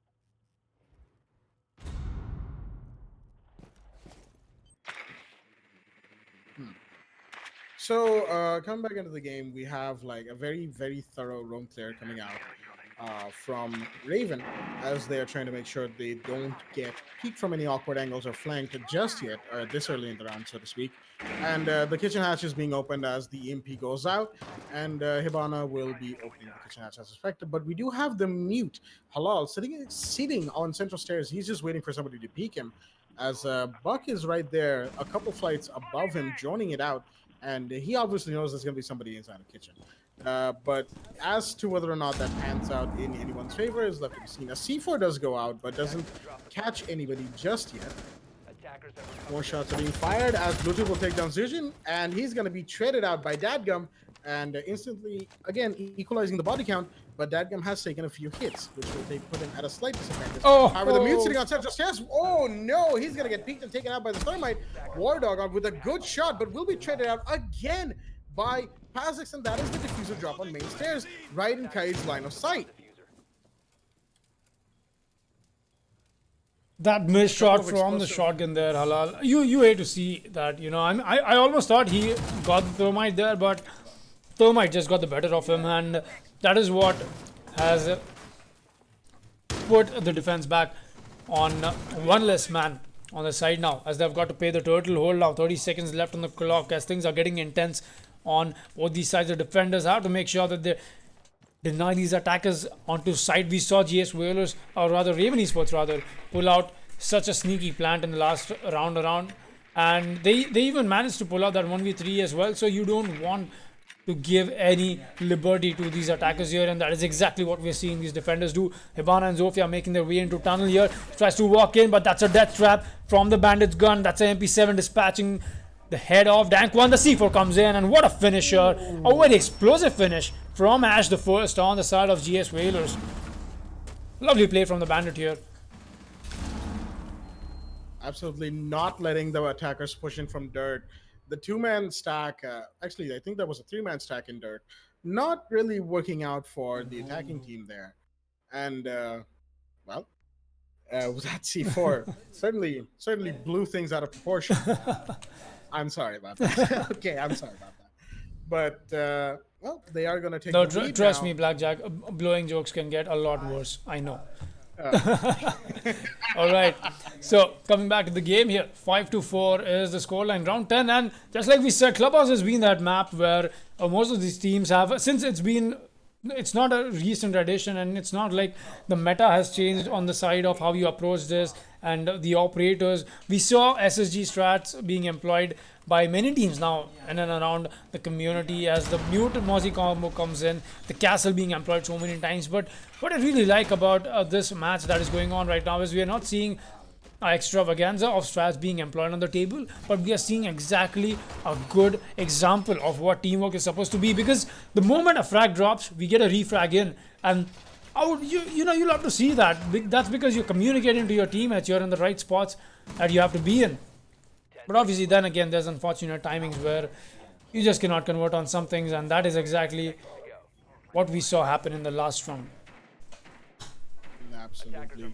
But as you said, it's more of the fact that they take a strat and they modify it to adjust it for how the enemy team is playing, especially in their last round when, well, of course, the dirt push wasn't exactly advisable, given the fact that there were two defenders watching that doorway. But outside of those little moments, inconsistencies here and there, both teams have shown us exactly what competitive Siege is supposed to look like. You know, you adapt, you play to adapt, and you play to win all the time. For a second, I almost thought you were going to say Improvise, adapt, overcome. Missed opportunity. Remind me to write that down. Alright, Thermite is going to lose one of his exothermic charges there. A perfect bandit trick coming out from as the first. The good work being put to use here is 2 EMPs already get dispatched from the side of Wardog, finally getting that breach done. Alright, no, he's going to get cage charged. Guys, what a perfect trick coming out from him, and that's a great denial from GS Valors. That's 2 of their exothermic charges on the side of Raven Esports. Out of the board now. It's all down to Hibana. Let's take a look if Hibana has those pellets left. Yes, she has all 3 of them, in fact. She could go for this breach. I mean, it's a lot easier to do when you try and do it with Hibana, but Thermite is obviously more preferred because you want to use this as a walk into the site. Well, they've already spent a lot of time outside the map here, trying to make their way in as Zuan is going to be using his Jackal scan. Knows where those bullet traces are coming in from.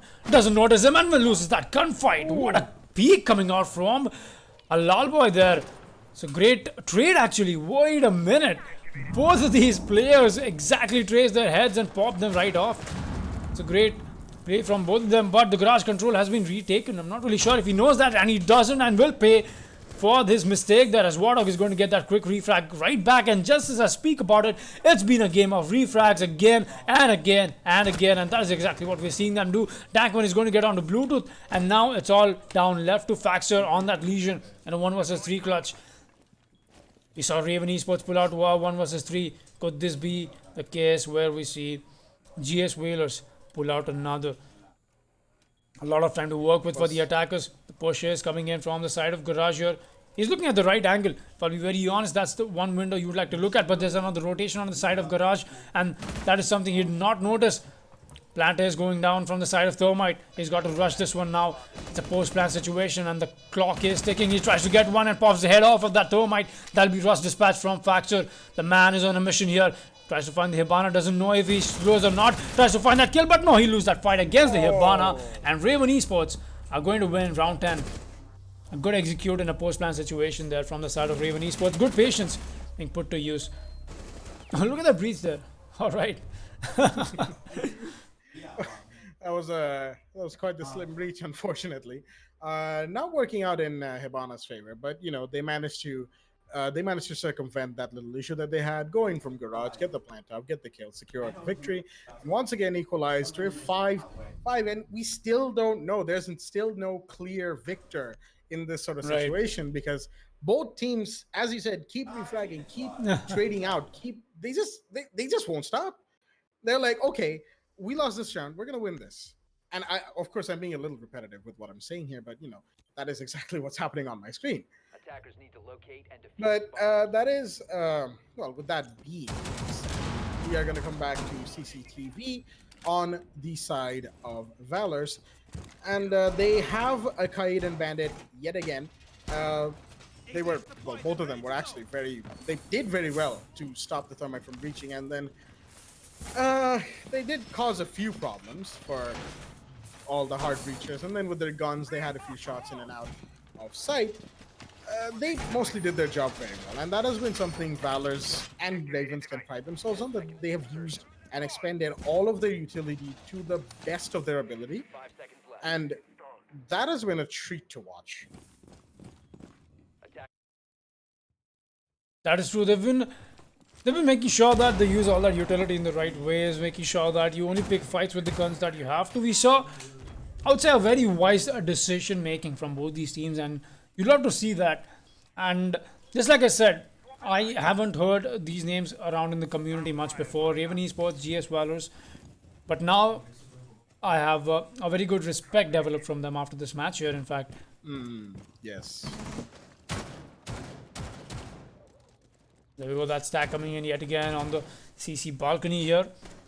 The exothermic charge as he holds on the face of the bandit that just doesn't know it yet. Tries to go for that breach. Will he get the breach is the real question. Yes, he will. And bandit is going to fall back. A good timing coming out from both those attackers there. And Kai and Doc are actually going to get stuck in a bad spot if you'd ask me. There's no reinforcement on that soft wall either onto the garage side, where we saw the Legion make that impact rotate and beginning of the round there. The Seikog on the TCSG just could be the saving grace. All he has to do is land one tap on the head of Thermite, but looks away at the wrong time. Could this be the place where Thermite gets the advantage? No, he's just going to give away his position and repel back. Holding this angle here.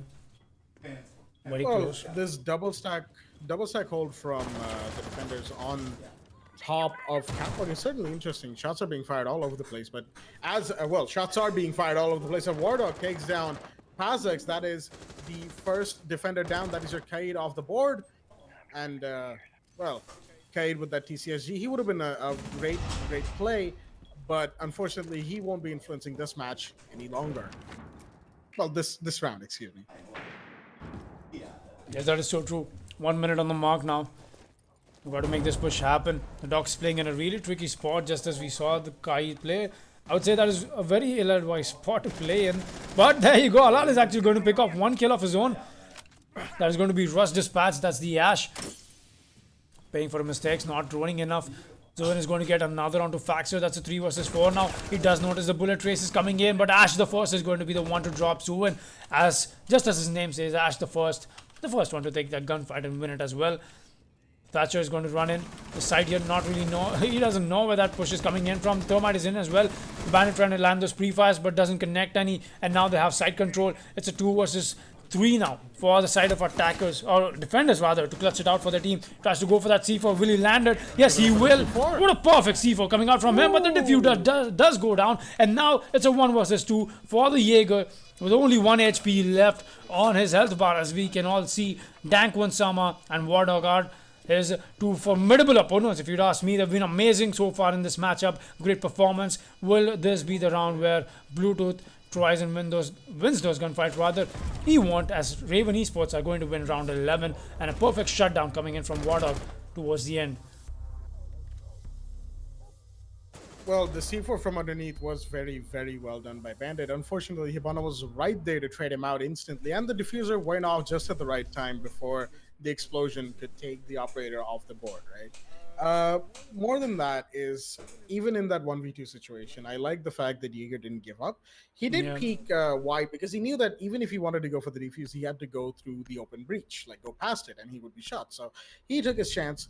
It unfortunately didn't work out for him. And with that, we are now at match point in favor of, I believe that is Raven Esports. Oh, yes it is. Raven Esports, they stand on match point now. All they have to do is make sure they get that 1 round in their board, and they proceed to the next round of the single level elements of this qualifiers of TEC League, while we see GS Valors 1 round away from the equalizer as well. And just as we saw happen, and you know how they say, it's all in the history. We saw so many equalizers come up from both these teams, in fact. But now I think the real pressure is onto Raven Esports here, as they only have to convert 1 single round. While GS Valors, in order to make this victory happen, they're going to have to make sure they at least get 2 more rounds on board, including this one, to at least gain that match point advantage. And looks like Raven is going to be the first one to do that. We see a turtle hole coming in from the side of GS Valors, and that'll be...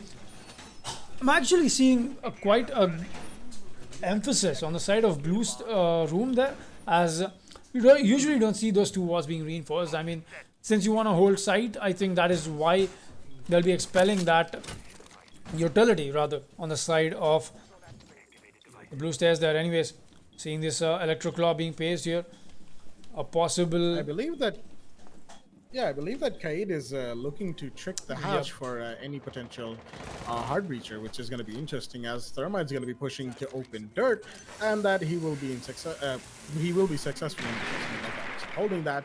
Any sort of dirt hold is going to be focused on from inside of sight. Now, quickly on the scoreboard right here, we have Pazex sitting way at the top at 18 kills. He has been pulling out all the stops this game so far. Whereas for Raven, their top frag has been divided. Like, the effort's been shared mostly between the team, between the fraggers and the support. So that is nice to see, as Ibana goes for the upside down rappel outside of kitchen, and that is going to be hatch open with the EMP being taken out. But there is the chance of that Kaid trick, as the electric claw has been dispensed. Right. Hibana is going to throw down her X-Kairos, and Buck's actually playing vertical to try and get played out of there. More EMPs are being Oh. expelled. He's still there, and he's still throwing these electric claws all the way till the end of the day, and he's going to get the Hibana charges. That is unfortunate. Did you see that, Blackjack? I did. The Kaid ripped out a C4, threw it above to get the bug, and that is exactly when the EMP detonated. And that took out the C4. That was some rare timing that we get to see in this game. Damn. Alright. Wardock making his way onto main stairs here. He's got a lot of soft breach, and look at that. The breach charge being placed just as I speak about it. Good work being put to use here from the side of Thatcher. Trying to find those trays moving in that hallway here. This is going to be the round that will matter for Raven Esports. They've got to make sure they convert on this.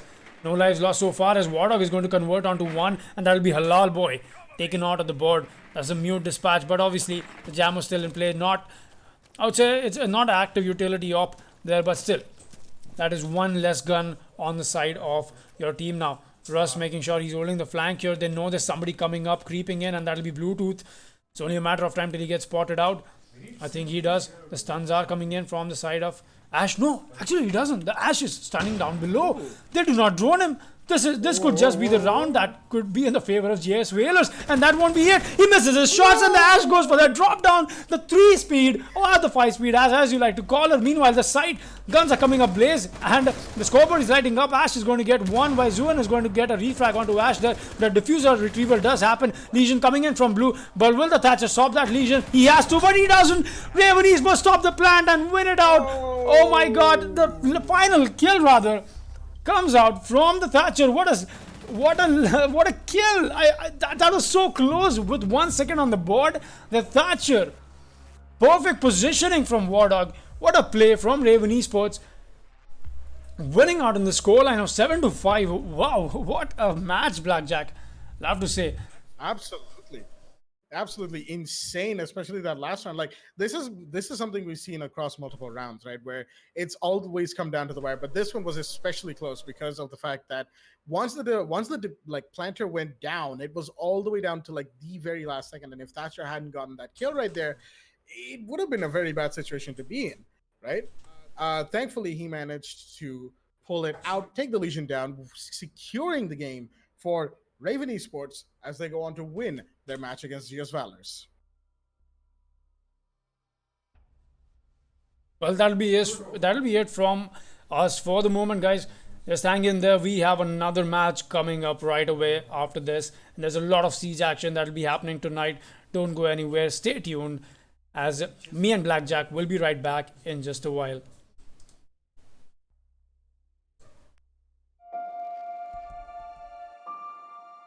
The moment of creation is a form of magic, where an off becomes an on, a 0 becomes a 1, then another, and another, until, deep in the complexity, you discover order, speed, reliability, power.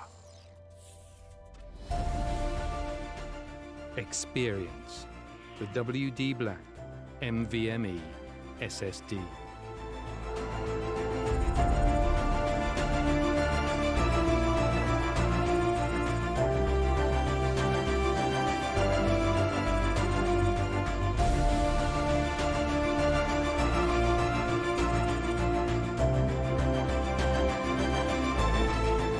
Fueled by darkness. Level up to NVMe SSD performance.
The moment of creation is a form of magic, where an off becomes an on, a 0 becomes a 1, then another, and another, until, deep in the complexity, you discover order, speed, reliability, power.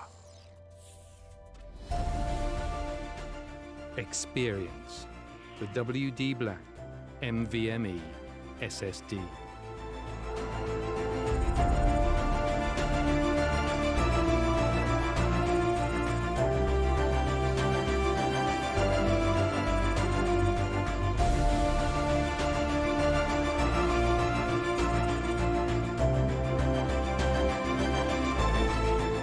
Fueled by darkness. Level up to NVMe SSD performance.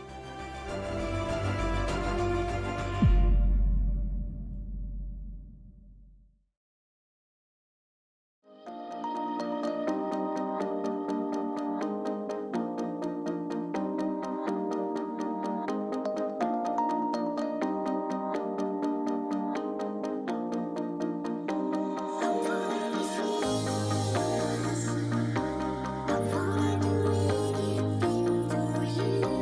I wanna be with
The moment of creation is a form of magic, where an off becomes an on, a 0 becomes a 1, then another, and another, until, deep in the complexity, you discover order, speed, reliability, power. Experience the WD Black NVMe SSD.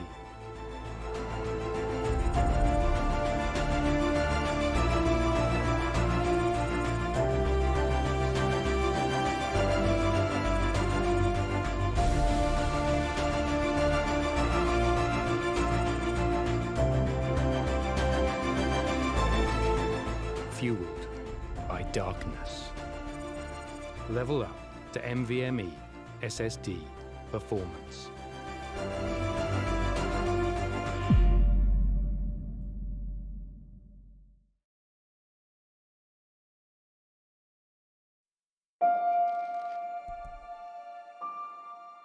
The moment of creation is a form of magic, where an off becomes an on, a 0 becomes a 1, then another, and another, until, deep in the complexity, you discover order, speed, reliability, power.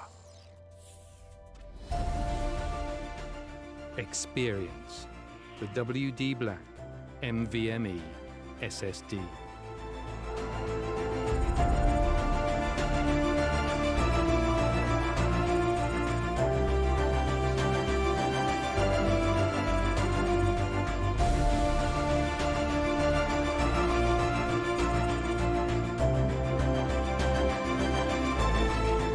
Fueled by darkness. Level up to NVMe SSD performance.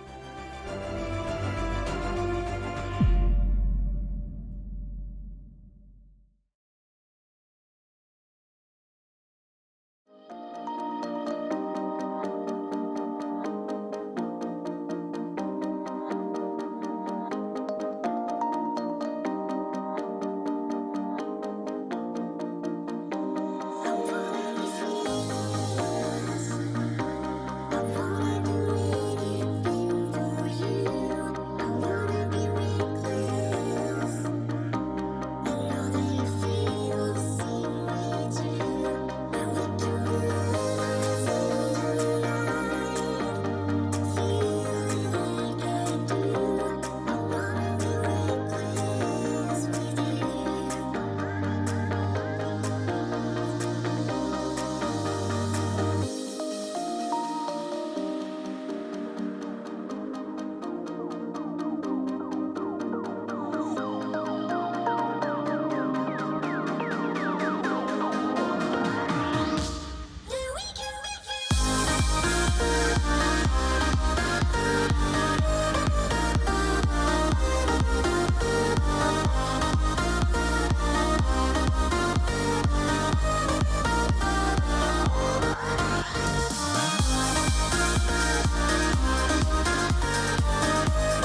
The moment of creation is a form of magic, where an off becomes an on, a 0 becomes a 1, then another, and another, until, deep in the complexity, you discover order, speed, reliability, power. Experience the WD Black NVMe SSD.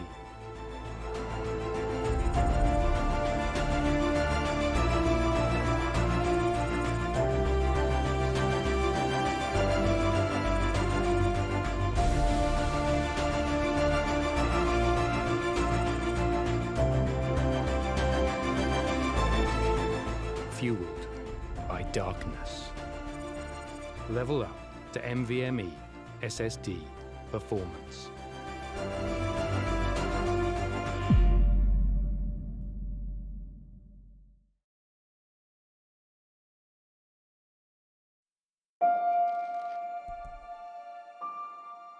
The moment.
Hello, everybody, and welcome back to WD Black presents the Esports Club League in association with ACT Fibernet, Zotac Gaming, and Games the Shop.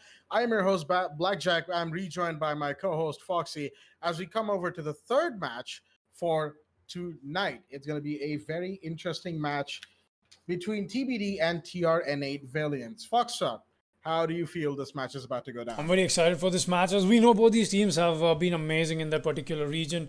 We know that Valiants come from Bangladesh and they've been dominating over there, and TBD has already won one LAN with the roster that they have right now, and I think it's just an amazing match that we are about to witness. And Blackjack, are you aware of the map that we are going to?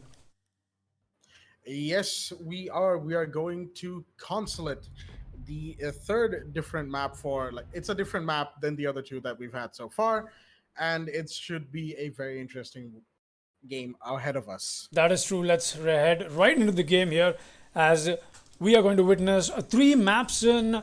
We, I really like the fact that today we haven't seen a saturation of maps as well. It's not like all teams want to play the same map over and over again that we usually get to see in tournaments. But today we are seeing three different maps, and quite interestingly, it's all the C's: the Consulate, Coastline, and Clubhouse. So Consulate will be yeah. here with the finisher for today, saying TBD, go for the Thatcher ban. Very interestingly. Gonna take those EMPs out of the game really nice and early with that Thatcher ban. And TRN8 in return will be banning Capito, taking out his smokes and fireballs. That is the third time Capito has been banned tonight, and that is a 100% ban rate for tonight's game, so to speak. Which is, well, it's not really surprising. Capito is a very, very good support operator. So taking him out makes sense, as the first defender ban is Valkyrie, going to take out the intel that you can provide with the cans. Valkyrie on Consulate is actually quite strong, especially playing in like higher ranked leagues. She's like every time you see a Valkyrie there or a Valk ban. So the Valk ban makes sense. And to top it all off, Echo taking out those two Yokai Jones. And with that, the ban phase is dealt with. What? Doesn't cancel off.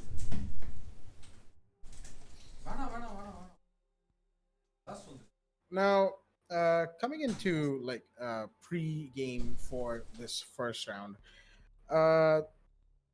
this matchup right here is the third match of course, our qualifiers in phase one, single elimination for 90 teams, and everyone here is playing for the top 32 in phase two. So, Foxtrot, can you give us a rundown of how the qualifiers and the overall tournament is structured? Right, so the qualifiers go down in a team of 90 teams that will get single eliminated down to 32, and then once we have those 32 teams in, we will do a round robin in each group stage, and depending on the performance and the points accumulated by teams on that group stage, they get divided into divisions. Also, you can call them tiers and tiers rather. And that is how we'll go ahead with the league, as the league begins in less than 4 days from today, as the qualifiers will last for 4 more days, and that's 4 more days of siege action that we are going to witness. Well, thank you, Blackjack, very much in fact, for making sure that you give a good intro for all these teams here, because I'll be very honest, the teams we have right now in the match, they don't need an intro. We've already won the largest run organized by TEC, the Esports Club in Ahmedabad on Comic Con, and that is the same roster we are seeing them play. As you can see, I Move to Lion is going to be running that Jaeger. Avi will be on that Kaid, Pinsy on the Mozzie, Infernus on the Smoke, and Lokiwish is going to be on the dock. On the side of Valiants though, a very formidable opponent if you'd ask me, nothing you can take easily, and there you go, Dipjol is already going to drop Pinsy, and that is the Mozzie taken out. Interesting, not really sure where he found that kill though. Was that on towards It looks like it was definitely on the top floor, which would be interesting to know that Mozzie was already deep roaming all the way up at the top of the building. Right. But now that he's off the board, the attackers can sort of breathe easy. One of the roamers is out there of you the go. equation, but we still have Jaeger in circle desk, so he's going to be quite the formidable opponent to contend with. I really like how the Ash is droning in for herself. She's like, I'm going to drone for myself, and I'm going to frag for myself as well. So a good job being put out there from the side of Valiants on the emphasis that they are putting on the roam clear here. Emphasis being put on roam clear, as it were, as we see Jaeger has now shifted from circle desk. He's sitting inside a bathroom waiting for the attackers to come for vertical play and hatch open. And there is the Ash, I believe, that is inside a piano. She probably knows that there's somebody inside a bathroom, but a drone's being thrown out just to make sure that there are roamers, and they will confirm the presence of Jaeger, as Buck is going to open out walls, and that's going to be the Jaeger taken off the board. I Move to Lion just flushed out a bathroom, caught in a corner, and unfortunately that will cost him his life, as the roam clear dominance has been established by Valiant. Nice a lot of time left to push site. They're gonna now establish vertical play with the Buck and the Ash and try and get anybody who has been tagged. Now, the Jackal scan has gone off. There is one defender inside of sight that has been marked. So it's going to be interesting to see as the dog sitting on top of yellow stairs is waiting for a peek to come his way.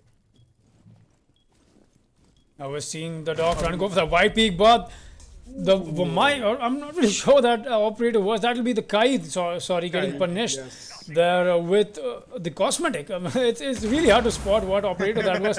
All right, the dog is going to get punished for that white peak here, and Ash is just on his killing spree as Dipchal is going to get one, and Arcagent to finish things off, and a flawless round coming in from the side of attackers. Valiants are not going down without a fight, and what a dominant first round for the side of the Bangladeshi Titans, as I like to call them.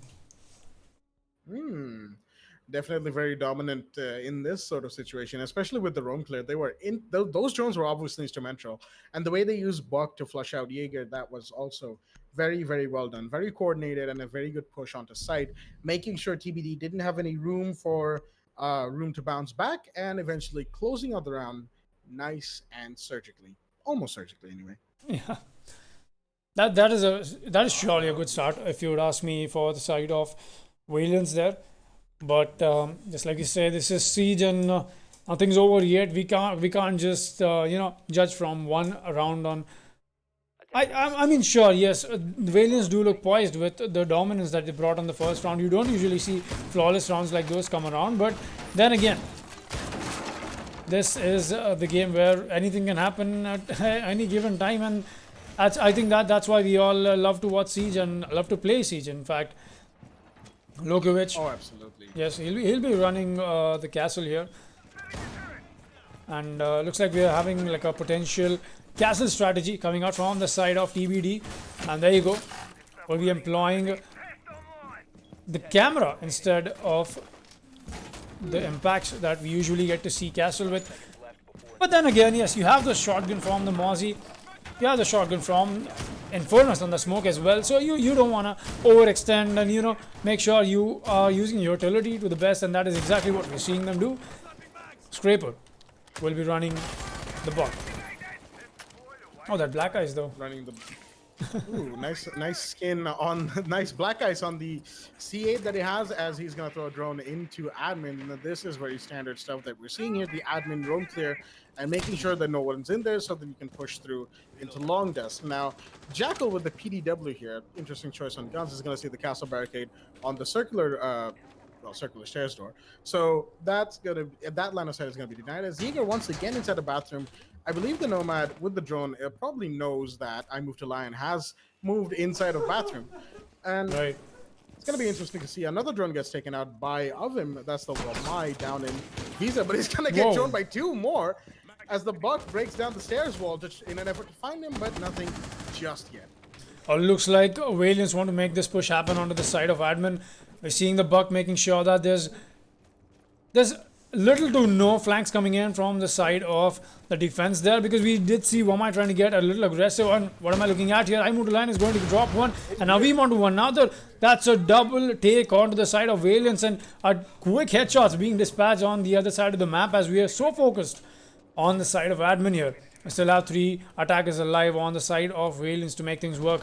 The push has been so far so good, if you'd ask me, in terms of establishment over the side that they have on admin, but then again, watching these flanks is going to cost a lot of time for them. And more than that, one thing we'll have to notice here, neither the Wamai nor the Jaeger carry a C4, so they don't have to potentially worry about that. I would say getting blown to smithereens from below there. We're seeing a lot of utility being expelled in this hallway here, making sure that the push comes in, but the Ash is actually going to sneak up. Does the Wamai notice it? Yes, he does, and punishes her for that. What a lovely peek coming in from Avim there. Mozzie wants to play this close, as that'll be Pinsy. But he's sure if this could turn in his favor. The Buck, he gets hurt out, wants to go for this peek. Does he hear him? No, he's just going to fall back for this moment. Doesn't want to overextend the advantage that his team has just got for himself. Slowly making his way up. The Buck gets one, but gets refragged right away, and it's all down to Deadlar. In 1 versus 4 now. He drops one, but can he find 3 more kills? The SMG in hand, 20 seconds on the clock. He knows there's somebody on the spiral. Smoke waves being thrown at him. Not enough work, not enough HP. What is he gonna do? Doesn't look like he can work with much. Just trying to find any strays here. Doesn't want to overextend his peak. Saving that custom ratio KD. Custom game KD rather. Nice flick, but won't matter. In the end, Pinsy is going to end him. And that'll be the second round coming in from the side of TBD. And Well, with that being said, TBD take their first round in this matchup, winning the second floor console defense. They're going to end up going back down to garage. But coming back to that previous round there, it was actually a fairly straightforward round, right? Admin push was mostly uncontested for the majority of the game, while everything was happening on the other side of the building. And once the back, like the main side push was taken care of, they just TBD just focused their attention on the admin push, and unfortunately, it didn't look like Valiants were equipped enough to properly dispatch the entire TBD team just looming in on them. right, we saw that Attackers need to locate. two attackers got taken out on the side of the console area, and I would say that is not advised. While you're trying to make a dedicated push happen onto the side of admin, you wouldn't want your players to overextend all over the map. There's very little to very less refract potential, but then again, I understand Archangel was on towards main lobby. He was trying to make sure that no C4 play is being employed from down below. It just came down to the fact that he lost the gunfight against that Jaeger, and that was I Move to Lion, or Ishan, as you all in the community like to call him. Oh no, there's another reason why you like to call him that. That's because it's his actual name, yeah. So yeah. Yes. So, names being thrown around Right. here. and there. Everybody has like 50,000 nicknames. It's quite fun, actually, when you get down to it. Right. But we see a heavy focus on the first floor. Bathroom hatch being placed on by Smoke, along with an ADS and barbed wire given to him by Jaeger. It's going to be interesting to see how Smoke ends up holding that, as Jaeger's going to rotate out to the top floor, along with, I believe, a Mozzie as... Oh, okay. Mute is also here to help Smoke in his endeavors, as we have a rappel outside a meeting where there's a little bit of contest going on between, I believe that is the Nomad and Pinsy, that is the Mozzie. Infernus takes a few shots downstairs. You can hear the shots going off there, but he hasn't been killed just yet. The upside down rappel coming out from the Nomad. He should see, and he does, tries to fire a shot, but will end up giving his position away. Not that Pinsy doesn't really know where he is, as a couple of bodies are also stacked up in admin. So it seems like Valiants are going for the same sort of very heavily defined drone player, and PBD seems to have caught onto that, as the Moz is going to run out. No, he's not. He's going to bait with opening the window. But nothing coming out of that particular confrontation just yet.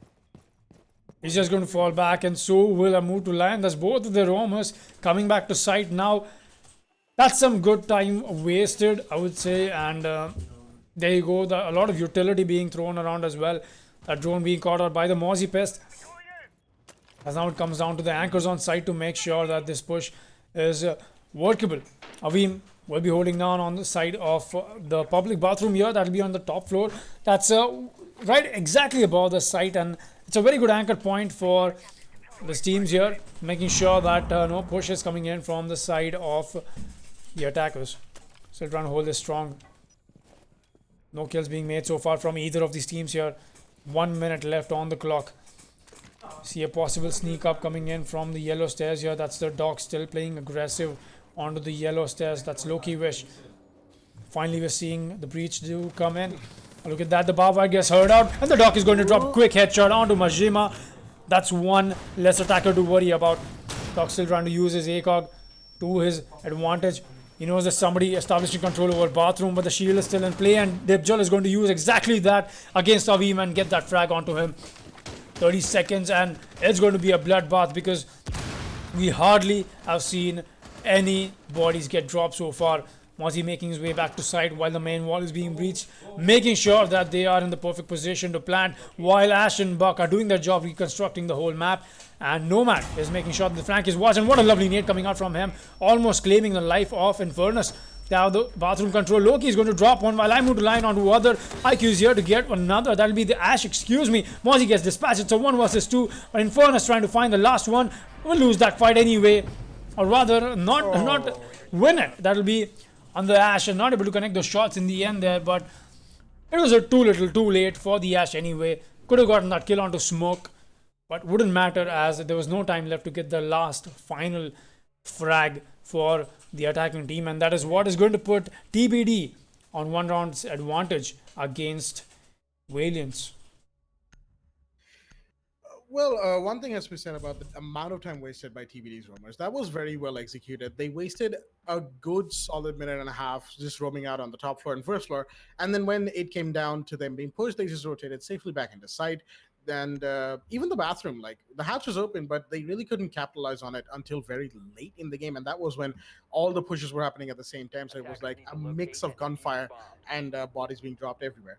And unfortunately, the time not moving in favor of Valiants and allowing TBD to take the round away and getting themselves in the lead. That is true. We'll see them go onto the lobby defense now. I really like to see how teams approach the side of lobby defense. There's only a few ways that you can play this with. There's that C4 denial coming in, or you just want to make sure that you're on top, holding it. The bans, rather, if there's an echo into play, there's a maestro into play, things change, and that is exactly what we're seeing Lokiewicz do. We're running the maestro, and quite interestingly, this hatch is going to stay reinforced as looks like they don't want to play on top floor, or even if they do, they want to make sure that the attackers have spent maximum utility on their side to make that happen. There we go, good maestro camp placement coming out from Lokiewicz here. Meanwhile, we're seeing the attackers establish control over onto the side of admin. A perfect drone work coming in from them, and diligent drone work rather. Once again, we're seeing something of a similar strategy that we saw them exhibit, trying to hold their top floor site with the shield in place there onto the hallway. Obviously, this time around there'll be less reinforcements that they can work with, so they're gonna have to be smart in picking these gunfights. And looks like Avim and Lion are the perfect people for executing this job. A good distraction coming in from Lion there, but a good try on the flick as well. Not landing any shots, they're taking a lot of damage instead. Down to 70 HP now. Now he's going to be finding a little corner inside a waiting room, sitting inside. Now that he knows that there's an admin push happening from the attacking side, he's going to wait. He's actually going to move back into meeting room, past the open window, and going to rotate. He's just basically moving in and out to make some sort of noise, trying to distract the attackers or get them to push him. As he's going to get droned out by multiple drones, as Avim takes down Divjol. That's the first Valiant player off the board for now. That is Zofia, one of the vital players in this round, I would say, being taken off the board. Now, Avim is trying to hold through bullet holes, and it might just work because there's a couple of bodies out there. He gets attacked, and a headshot on the Scrapper. Nice angle hold from the Wamai. Unfortunately, he goes down as well because the shots are fired back at him, and now it's up to the against the bathroom. Who's going to take down Majima?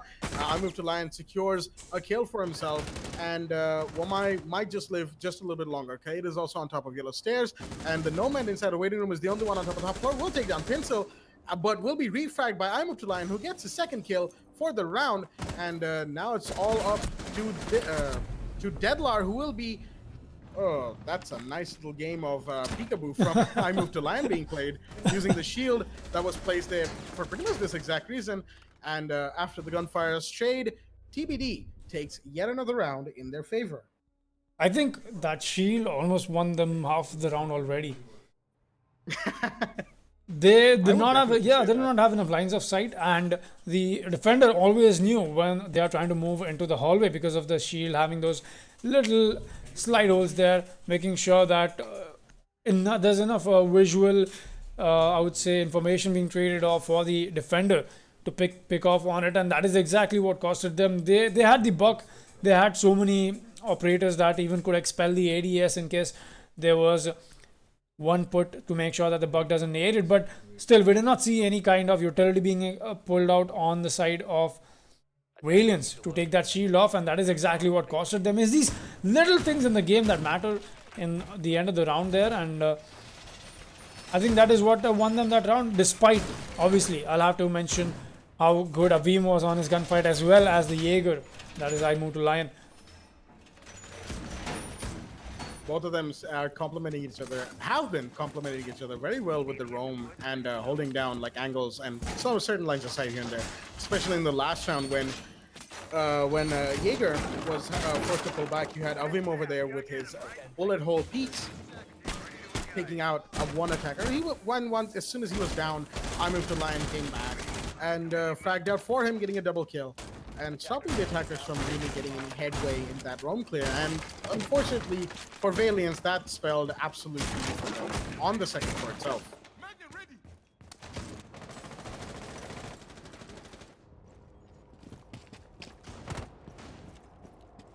Now then, we do see a Jackal being brought back on in Archangel, and we still have Scrapper Dibjol with the Ash, and Deadler and Majima playing Hibana and Nomad, respectively. The air jab does go out onto the Yellow Stairs door, and that will stop at least one run out. If they decide to multiple person run out it, then unfortunately, I don't think that's gonna do a whole lot.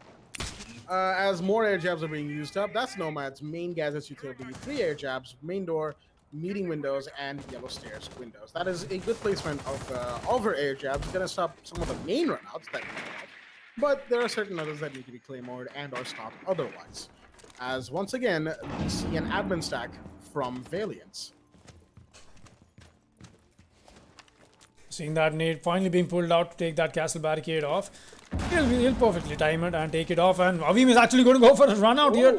He's going to get 2, and that was a very good aggression coming out from the side of the Wamaya. It's been amazing so far for his team, doing a lot of heavy lifting, while Scraper on the other end is going to find Pinsy as Dibjol and Majima taken out by Avim there. So good work and a good use of the MP5 being put to use here. Let's take a quick look at what's going on in the side of admin. All right, Scraper's actually being downed here. This could just be a free kill that Avim can convert on any time he wants to. Not really aware if he knows that. Oh, there you go. He's going to find a free kill for himself. This could just be the 4K that he needs, or the ace even. He just has to make sure he gets that kill onto Deadlord. Avim making sure, doing so much heavy lifting for his team here. He knows there's somebody playing on the hatch, doesn't want to overextend. And there you go. The trade comes off in the end from Imut Lion and the Hibana. What a perfect round coming out from there. So great positioning coming out from TBD all in all. Making sure that they are showing aggression at the right moments. Taking down the players of Valiants and not letting them come back onto that advantage and equalize on that man count either. Great, I would say great advantage taken and great advantage maintained as well. Absolutely. Avim with that run out on the Wamai, just like last round with his little like peaks here and there and the holes using punch holes and bullet holes. This time straight up running out on the attacker saying, nope, you're not getting in this building. And he was aware enough to take out the air jab before going for the drone, which helped him secure his re-entry into the building. And after that, when Scrapper went down and the Jackal went back to revive, that was oddly comical. Jackal just drops thinking, okay, he's going to revive his friend, and unfortunately he's going to go down, have a little tea party with Buck there, leaving it all up to Deadlar up there. Unfortunately, Deadlar not just trading and not being able to stay alive long enough to help his teammates to win the round, which gives TBD a fairly hefty advantage here. They're up by 3 rounds on Valiants in a 4-1 lead. Yeah, one thing we'll have to notice here with the kind of bans that have come out, obviously, the Thatcher being banned and TBD pushing the, I would say, making sure that the utility that they're using is everything anti-Thatcher. They have the mute, they have the Mozzie, they have the, obviously the Jaeger, but it's not like that is denying any information. But I really like how they are making sure that they are exploiting every single weakness that the attackers in general have at the moment right now, apart from what they already have, and capitalizing on mistakes that Valiants are making. Let us see if the side swap that we'll witness after this round is going to be the saving grace, or rather at least maybe a breather. All right, Archangel is going to start things off for the side of Valiants this time around, as he finds 1 kill onto the Mozzie, and that'll be 1 roamer taken on the board. It's a good early frag coming out from the side of Valiants there. It was very important, and that is going to scare off the Jaeger back to the public bathrooms, as still see Loki playing aggressive onto the side of Yellow Stairs here. And we're seeing Valiants, of course, still go for that very, very defined rogue play that they are known for. Going through admin, going through meeting, breaking all the hatches, making sure they have all of their flank routes well uncovered before they proceed towards site, which it takes a little bit of time, but when they're allowed to use it, like do it properly without a hindrance, they manage to act. They're actually quite efficient at it. As fights are going off, not a fight, but a drone being taken down by the Jaeger on top of yellow stairs. He's going to retreat back into piano and just going to wait for somebody to peek him. A bomb has been A really sneaky place to play, and for that Jaeger, as he was once onto that soda can machine there, and now he's playing on that little hatch room. I'm not really sure what to call it, but he's still going to play there. Make sure that he uses that surprise element against the attackers. Jackal trying to get those scans in. He's probably scanning one of the defenders now. He knows there's a hold coming out from the side of defenders on the public bathrooms. Has to make sure this push happens. 1 minute left on the clock. Notices that, but the Jaeger is going to fall back. Alright, that was the Jaeger he was tracking. Very obviously, with all those footprints being thrown around on the map. Mute, still holding. He's eating a lot of utility off these attackers, and it's going to come down to how he performs. That is Avim, the MP5K in his hand. Obviously, this SMG rather tries to peek but doesn't land any shots. Will get taken out right away, but Infernus is here to refrag onto Dipjol. Not really sure where that angle came in from, possibly from sight. Yes, that was from sight. There's a good refrag coming in from the side of Infernus there. We're going to see no breach done so far. It's a lot of soft breach being put into place as well. It's a 3 versus 4 now. It's looking good on the side of attack as they have the man advantage. But the real question is, will that matter as 20 seconds are left on the clock now? Jackal making his push here. Scrapper getting that frag onto Loki. 10 seconds left on the board. Almost running out for the attackers here. He's going to spot the Jaeger running down red hallway, and that's going to be I move to line taken off the board. It is a 1v4, but there's no time. The plant is going off, and Scrapper's going to get the kill onto Infernus, winning the round for Valiants. It almost didn't work in their favor with so little time, managing to get the plant off when they did, or start the plant so that they could delay the timer. And unfortunately, smoke sitting inside a site, not enough to stop Valiants from pushing in and winning the round. And with that, we move to round 7, and the roles have been swapped. So, Valiants will be the ones going on to defense, and TBD will come out to attack. That was quite a round coming out from the attackers there, and I really like how they made sure that they capitalize on the man advantage they have. That is what got them that round there. Even after playing a 4 versus 3, they made sure they get those 2 impactful frags, and it all came down to the smoke of Infernus to clutch it out for his team. But then again, the site was swarming with the attackers from all angles, and there was nothing he could do. The plant was going down as well, and a great execute coming out from the side of Valiants there.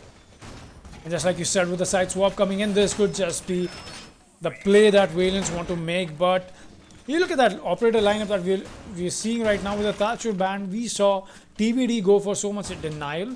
They had the Wamai being put to use. They, at least on the top floor, they made sure that they had the mute. They made sure they had the Mozzie always. And it looks like Valiants just doesn't want to play that right now. They just want to play maybe on frags. They want to make sure that they win it out on plant denial maybe. But I mean, if it was me playing, I would surely try and depend on the advantage that the bans are giving me. And a ban like Thatcher, I would say it's a huge advantage on a linear map like this where the site is favored mostly above the basement rather. Well, absolutely. I would probably make it a point to bring in a mute, maybe even a few Mozzies, certain like things like that could stop the attackers from getting as much intel as they could immediately off the beginning of the round. But Valiants have decided, well, they seem to have decided to play for mostly plant denial with the Maestro Pulse and the smoke, obviously, for C4 plays, for the Evil Eyes and the smokes, obviously. So it's going to be interesting to see how they go about halting the attack from TBD, which I'm sure they're going to be very fast and very strong. Well, that remains to be seen how they go about it. That is true. I can tell how that is going to work out for them. They're seeing a potential admin push coming out from the side of TBD here. established control pretty well, but something they've got to worry about is the pulse all the way down onto servers here. Ooh. He's making sure all the information is being traded off, as he can see all of that on the cardiac sensor 2 floors above him. A lot of utility being put to use here, and that is exactly what you would like to see. As in fact, that is what we saw Valiants fail to do, at least while they were trying to get that room clear. And I understand you're trying to save that utility for the final side push, but then again, you cannot push side if you don't get around it first. So Infernus is going to drop Scraper, and that'll be a lovely kill coming out from the side of Ash. I move to line is going to drop Deadlad, and he's just going to walk onto side. That's Majima drop, that's the Maestro. No more denial, it's a 1 versus 5 all of a sudden, and Dipjol is going to try and keep things alive for his team as he gets low-key rich. But will that matter? And if it does, for how long? It's a 1 versus 5 ace clutch situation. Does manage to get one. He's getting spotted. All those pre-fires coming in. Tries to pre-fire back himself. He's still got some pistols to use. He used the first one. Baba giving away his position. The Ash using a G36 is going to get his head taken off. That is Infernus on the board now. The plant has gone down. It's a post-plant situation now for him. He gets the third one as well. That's a triple kill for Dipjul. Lovely shots that this Doc is landing today. Going to make sure he heals himself back up. They're playing in a post-plant now. It's a bug that could deny the counter diffuse from below. It's the Zofia going for that reverse rappel, a very tough angle to fight on. This almost looks unwinnable for the side of Doc. The calls have been made. He tries to go for that peek. He gets the Zofia. No, he doesn't. It's a cat and mouse game. He finally gets the quad kill. Can he go for this diffuse? No, it won't matter. There's no time, and the buck is below. What a lovely attempt from Dipjol. He gets the ace as well, but no disarm on the bomb. What a lovely attempt coming out from Dipjol. Really well played by that dog there. Such a brilliant attempt. He gave it his absolute hardest to try and win that round in a post-plant situation, 1v5, and very nearly caught it out. I mean, the main area where his time was wasted mostly was trying to get that Zofia. And even then, he was very low on time to go for the counter defusants. There were still Bach sitting in circular. So you really couldn't, he was like almost out of options, really. And unfortunately, despite getting the ace, he's not going to be able to do a whole lot to win the round for his team, and TBD will go in to yet another round lead. We're seeing the 6 pick coming in, just a bamboozle. We're going to 6 pick from the Vigil to the Vigil, and Attackers need to locate and defuse bombs. right, coming back to the game here, seeing 5-2 is the scoreline. TBD stands 1 round away from match point. So could be the potential round. I'm actually surprised how TBD just could walk onto the meeting area here. Taking out my Maestro was obviously important, and the Ash managed to do so as well. But was that the real question there? I mean, how can you allow the attacker to just walk into sight there? So that is something Valiants are surely going to improve on this time. Possibly bringing some barbed wires onto their lineup here with the secondary gadgets. Most certainly, they're going to have to look to try and deny the attackers absolute access into sight, which is like the problem that they were facing in the previous round when, unfortunately, Ash just sort of rushed in from the yellow door and just took them out one by one, which was and it just sort of fell out after that. And we did see what the Doc tried. Unfortunately, just wasn't enough. And now we are here in a 5-2 situation. DVD standing 1 point away from match point, as you said right there. And, well, it looks like it's going to be yet another push through admin. We do have the visual sitting in admin somewhere, as marked by the white distortions on the drone. And it's going to be interesting to see how he deals with this admin push. All right. From as of him, actually, it's going to be taken out from a run out from Archangel. That is the buck taken off the board, and that is a vital player gone because of the vertical play that he can establish. Even better than Zofia, I would say, because he has an entire shotgun full of them. And that dual peak coming out from the side of attackers and defenders as well. I think this fight is isolated to only Visa here, but then again, the damage has already been done. Taking out the buck was very important. It's just a misplay coming out from the side of the attackers. Nobody's watching the flank there, and that is what costed them that life there. Alright, Dipjol is going to drop Infernus as well. That's a good kill coming out from the Vigil. Doing good work with the right gun in hand, obviously the K1A. arguably one of the most powerful SMGs in the game right now.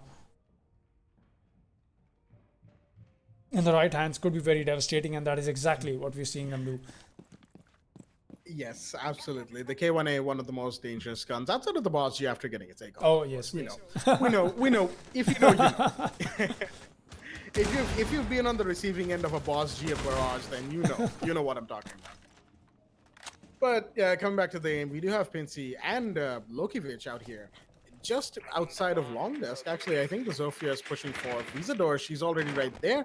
There was a Gumine thrown there, but it doesn't seem like it's taken effect quite yet. Shots are being fired. Utility is being expended. The Maestro is currently stunned, but he's going to be firing a lot as the Jaeger goes for the flank. And he's going to get one. Actually, he takes down Pinsy as Majiva goes down to Lokievich. Lokievich gets a second, and he's now inside of sight as Scrapper. Oh, hello there. Scrapper actually takes down Lokievich, and that actually won Valiants the round right there. That was a nice execute coming out in the end from Valiants. A good hold. They made sure, like I said, they brought the Legion onto the board, so that rush that a potential rush rather, that we saw TBD bringing out was a shutdown from the side of Valiants. And Valiants, I would say, also vigilant about knowing exactly what TBD is trying to do, getting those too early frags, what got them that advantage as well. There was no breaches happening, there was not enough soft destruction to be made, and that did hinder the attacking team a little here and there. And I think the round was already won over there, but then again, there's so many things you can obviously do, and it was just a good execute and good teamwork from the side of Valiants. Could have gone sideways with the Sledge picking up 3 kills. But thankfully they managed to hold their own inside of sight with the smoke taking the last kill. As now we push into I believe the 9th round of this matchup. Valiant still in a deficit by 2 rounds to TBD. TBD still stands 1 point per match point, and the pressure is still on Valiants, obviously, to try and bring this back into a winnable situation. We're going to be going to Garage as the top 4 has been won, and Garage, of course, is a very, very good site to defend. And it's actually quite a reliable site. So, with all of that being said, obviously, it's always up to the teams to see how they push or defend a site to try and win it out. Right. It's always onto the team. The site can be as good as it wants to be, but if the team defending it isn't up to the mark, then obviously the site will be lost. As a spawn peak comes out here, that is Dipjo taking down the Hebana. Lokievich taken out. That is one of the heart breaches, an essential player in this round. The Hebana goes down to the dock with the ACOG, and once again, Doc proves just how much of a reliable character he can be. That is true. Once again, they had that early frag coming in. They've already taken out one of these hard breachers, and I'm pretty sure that now the attacking team has to change its course of action on how they are trying to push this site here, push this map here rather. The 2 hard breachers, you always have the liberty to throw around utility here and there to make sure that even if somebody's in a bad spot, they can just get out of it with a possible breach, or even expel those charges here and there. But that won't be the case anymore. We're seeing the Vigil, or rather the Jaeger, getting spotted out, and Avim is going to drop Archangel just as I speak about him. See a long angle being held here from the yellow stairs, and that'll be the Mozzie. He's going to fall back onto side. He doesn't want to overextend.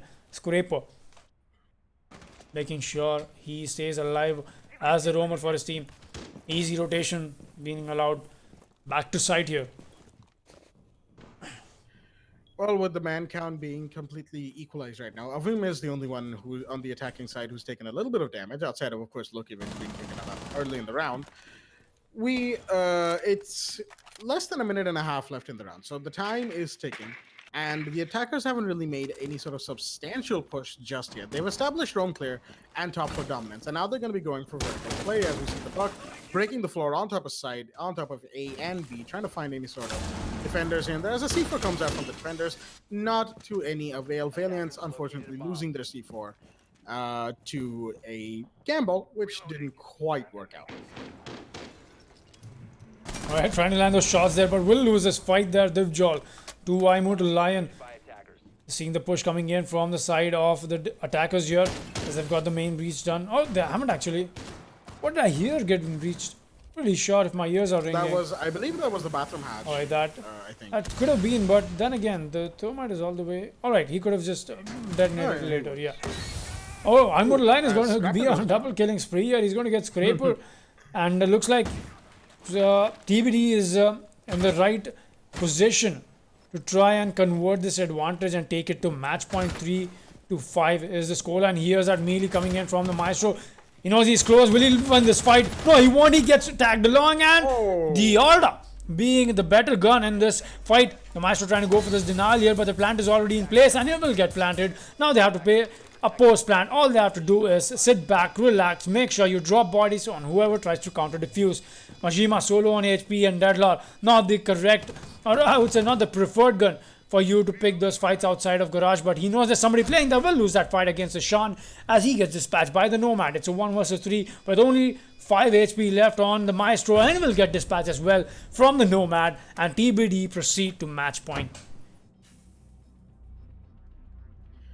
Quite the push there from TBD, making sure that once they established home clear, they were very, very quick to establish vertical dominance as well, taking team members from Valiants left, right, and center, leaving them in a very, very bad like sort of 5v2 situation. 5v2, was it a 4v2? I can't exactly remember right now, but it was a very bad situation. And despite losing the Zofia, TBD didn't really. They didn't really slow down. They got the plant off. Unfortunately, Maestro was too preoccupied to stop it. And once that happened, it was easy pickings for the Nomad sitting on top of Hatch. I moved to land with a double kill from the bathroom hatch, securing TBD match point. Coming into this next round here, which will be round 10, TBD is, well, they're sitting pretty at match point. They have one round to win. And that is obviously what's on their mind. They're going to be thinking, yes, we got to win this. This is where we win. As we see Deadler here seems to be doing a bit of a moonwalk. Smooth criminal. Is he gonna? Unfortunately, he was too smooth for. Yep, too smooth for himself to handle, and we're gonna see a little bit of a disconnect happening there. In not a great time to have that. You know, it's match point for the enemy team. You want all your members on the board, and that was the smoke too, which is like really unfortunate because you want a smoke to be there, and yep. Sadly, the Rios cannot happen in between the round as per. Would suggest can't happen right now after this. Not in the middle of the round, yeah. Well, unfortunate as for. A bomb has been located. As per the rules, that is what it suggests. It was in prep phase, but there's a 15-minute gap that we get to see. So. So unfortunately, as we are going to see Majima go down to Avim, that's the Buck who's taken out. Actually, that is Maestro. Archangel will take that in front. Actually, looks like it's a Russian side, and the diffuser has been dropped as the Jaeger's doing a lot of work, taking down 3 players. Avim, Pinsy, and Infernus go down. That is the Buck, Hibana, and Thermite being taken out. Vigil's on the top floor trying to get an angle. As Moz is with the P10 Rody, he's going to be taken out from Yellow. I move to line, take down Scrapper, who was influential inside of site. Well, not particularly, but sort of.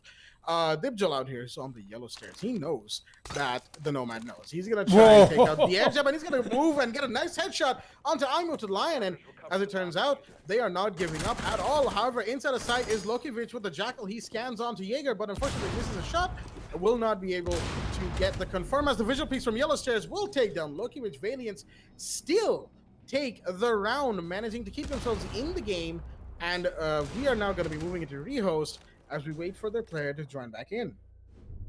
That was a good execute coming out from the side of Valiants there. I would say they made sure that despite the disadvantage that they have, they could still, make sure that they convert on it.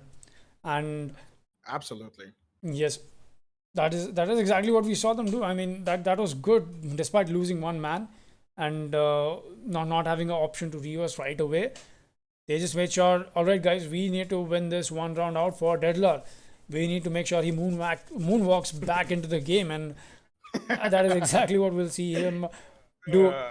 Just give us a short while, guys. We'll be right back in just a while with the rehost, and we'll resume the last match of today's on day 1 qualifiers in just a moment. Alright, I'm gonna need... The moment of creation is a form of magic, where an off becomes an on, a 0 becomes a 1, then another, and another, until, deep in the complexity, you discover order, speed, reliability, power. Experience the WD Black NVMe SSD.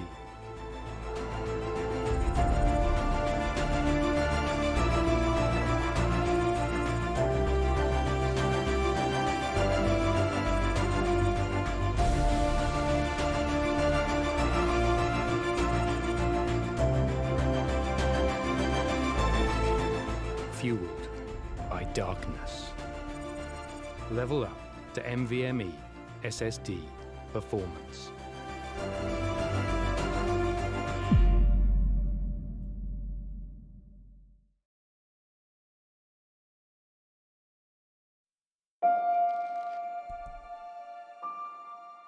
The moment of creation is a form of magic, where an off becomes an on, a 0 becomes a 1, then another, and another, until, deep in the complexity, you discover order, speed, reliability, power. Experience the WD Black NVMe SSD.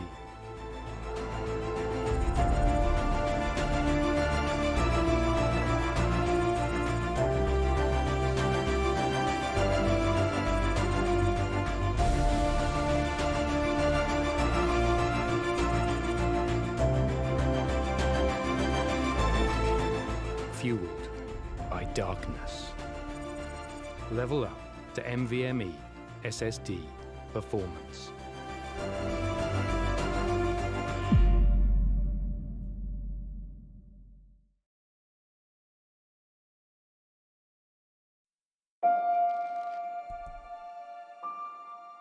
The moment of creation is a form of magic, where an off becomes an on, a 0 becomes a 1, then another, and another, until, deep in the complexity, you discover order, speed, reliability, power.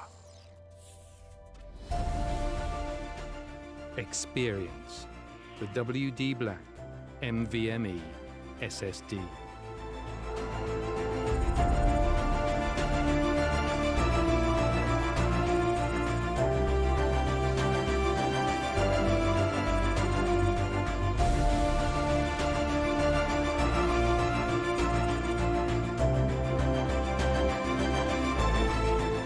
Fueled by darkness.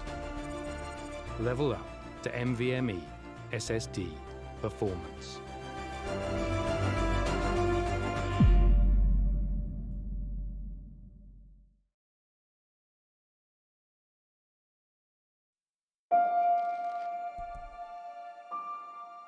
The moment of creation is a form of magic, where an off becomes an on, a 0 becomes a 1, then another, and another, until, deep in the complexity, you discover order, speed, reliability, power. Experience the WD Black NVMe SSD.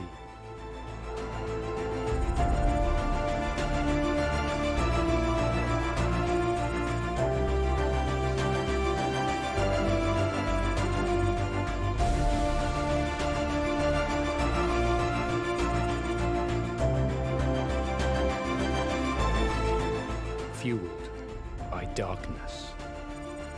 Level up to NVMe SSD performance.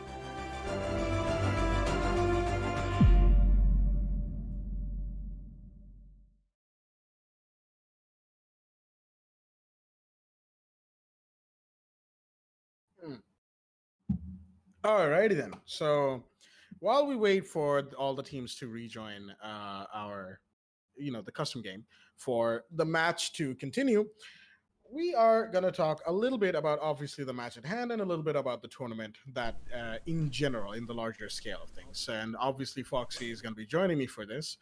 So, thoughts on the match, Foxy? How do you feel about the match that has progressed so far? So I think TVD has been amazing and capitalizing on the mistakes that Valiants have been making. They are making sure that it's not like it's a I would say poor performance coming in from Valiants with the score difference that we are seeing 6-4. Now that TBD sits on match point and one round away from taking this match away into their account and proceeding to the round two of the single elims phase of this qualifiers, I would say Valiants are having I would say they're having those little, weak spots that and choke points where TBD is just able to capitalize on. They're making sure that, all right, this is somewhere they're weak on. Let's just make sure we make this push happen. They're either crippling them off utility or they're making rushes on site perfectly timed. And those are the rounds that we saw TBD win against Valiants. Whereas Valiants, whenever they're winning, I would say their performance has been in all the rounds that they've won so far on this 4 rounds. It has been more of a teamwork being put together. They got those early frags in towards TBD, and that is what put them in an advantage. The team, I would say, the team gets motivated, when you pick up frag like that. We saw the dog going for that spawn peek onto the Hibana from the Visa stairs window. And you pick up the Hibana that early, and you tell your teammates, all right, I got a spawn kill so early into the round. Teammates are already in such a good mood to make sure that the comeback happens. And I already feel like all the Valiants fans who are watching from their homes right now already must be hoping for Valiants to make that comeback, and that is surely in the books. But that'll be, I would say, more tough to happen now that TBD is sitting on match point. TBD only has to win 1 round, whereas Valiants has to win 2 more. Yep. And to that end, I would say that while Valiance is definitely a strong team, and they have shown us how strong they are against TBD. TBD has mostly outplayed them, as you said, on gunfights and on peaks and angles, and sometimes on flanks, catching them off guard here and there.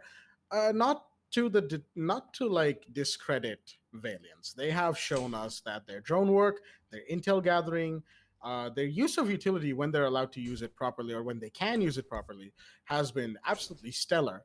And more than that is I've personally been sort of leaning towards Valence to come back, if I had to say that, Right.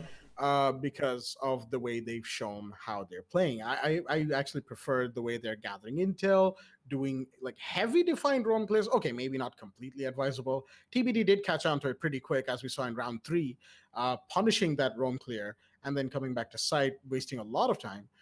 But Valiants, when they have managed to have come in full force, and they have definitely shown that they are not a team to be trifled with. Even if this score goes against their favor, like doesn't go in their favor, TBD is definitely not a team to be trifled with. If you go up against them, any team out there, if they go up against TBD, have to be on their guard. Not just TBD, of course. What am I saying? Valiants. Any team that goes up against Valiants has to be on their guard, because this match may not, or definitely does not reflect the kind of team that they are. Right. It's just those little mistakes having to cause them in the end. Just like we said. How do you think the bans are affecting this? We saw the Thatcher ban come in. Oh yes, the Thatcher ban is definitely being felt with the presence of Mute, with the presence of a Mozzie here and there, a Wamai, operators that normally wouldn't be there because of the Thatcher ban in place, right? And then there's the Capita ban. Obviously, we've seen Capita ban 3 for 3 tonight, which is a little sad. But Echo also has a 3 for 3, so that's unfortunate. But speaking on more on Capita, obviously the ban for him is because his firebolts, with the little change that they had recently, have become a little bit more powerful. Right. And his smokes, obviously, so much utility in one single gadget. You want to ban that as a defending team. So props to all the teams.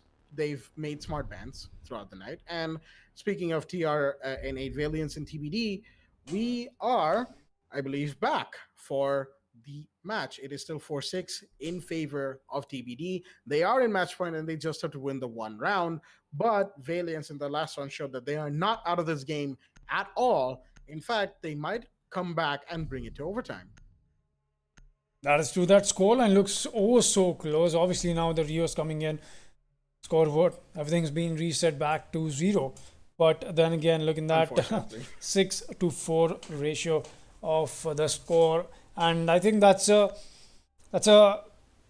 fight as close as it gets. I mean, it's just that Valiants will have to find that composure. I'm not really sure where that will be exactly, and looks like they did find that in the last round. Maybe that is the dominance we're going to see coming out from the side of Valiants as they will proceed on to the lobby and 1F defense for their round 11 rather. As TBD still sits on match point. They've got that, I would say, a luxury to sit on it, obviously with the hard work that they put in to get there, and now all they have to do is win one round and proceed to the next phase of this qualifiers.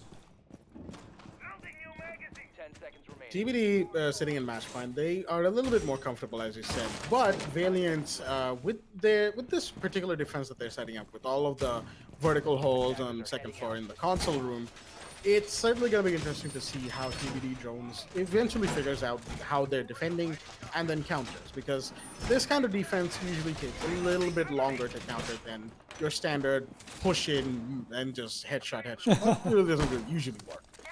Again, nothing against either of the teams, I'm just making a general statement. Yeah. But we have the Mozzie Jaeger, and I believe that was Doc on the second floor, sitting there making sure that the roam clear doesn't happen, or at the very least waste as much of their time as possible. And again, it's going to be, I really do want to see how TBD goes about countering this hold that they have.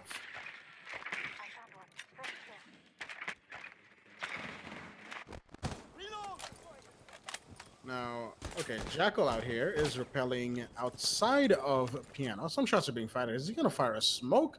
Well, he's holding it. He's waiting for probably some sort of call from his teammates to throw that smoke inside. And it's quite interesting because that is also Diffuser out there. As gunshots are going off all over the place, and the smokes have in fact gone off. One from a canister from Smoke himself. As the Hibana's gonna repel into sight, get tagged up quite a bit, but somehow she's not quite dead yet. She's gonna peek bathroom, not gonna find anybody, and gonna go for the plant right in front of the reinforcement where Maestro's sitting at. And so far has not really been contested as Dipchel goes down and the Diffuser goes off inside of sight. That's a rush plant from TBD as the Hibana goes down, and they look to close out this round as much as they can. Lots of bodies are being dropped, and now it's a 2v4, and Valiants find themselves in a precarious situation as they are at a heavy man disadvantage. Maestro's going to be peeking from circular, and there is one in their spiral, but not going to be taken out as Jaeger gets taken down on yellow stairs, and the other operator goes down, Deadlar as well, taken down by Lokovic, and unfortunately Valiants just not being enough to bring this game back, just not having enough in them to bring it back and win the, bring it to overtime actually. And TBD, with that very, very decisive rush plant, will win out the match. That was a great match that we got to witness. Obviously, the Rio is giving both these teams a little bit of a tactical time out there. Anyways, TBD is going to be the one to benefit from that. Meanwhile, you're coming back to the brackets that we are getting to see on the screen right now. Seeing so many matches that are happening off stream as well. There's only a few that me and Blackjack could cast. I mean, we cannot, we cannot just keep damaging. Rather, we cannot just keep using our vocal cords until they're damaged. Because you take a look at those Sox EXC wins against Digital Lunatics 7-0. Moss Please loses against NWA, and that's 3-7. Mercenaries against Tempus Storm 7-3. Team B Positive versus Team 0 and a 0-7 ratio. And the Silver Med versus Retarded Chickens in a 1-7. Look at all those qualifiers, phase 1, round 1 teams being shut down and teams advancing to the phase 2 of these qualifiers, or rather the round 2 of phase 1 of these qualifiers. And that'll be it, guys, from me and Blackjack today. Thank you everybody for joining in. We'll be back with more action tomorrow as we proceed to round 2 of phase 2, and that is going to give us the final list of teams that will proceed to the group stage for their divisions, and that is when we'll get to know which team deserves which tier, and things are only going to get excited from now on. Thank you everybody for joining. Thank you Blackjack, it was a pleasure casting with you. You guys, A pleasure to be here. thank you very much. We'll be resuming with the WD Black, the Esports Club Rainbow Six Siege League tomorrow once again. Thank you once again. Have a good night, everyone.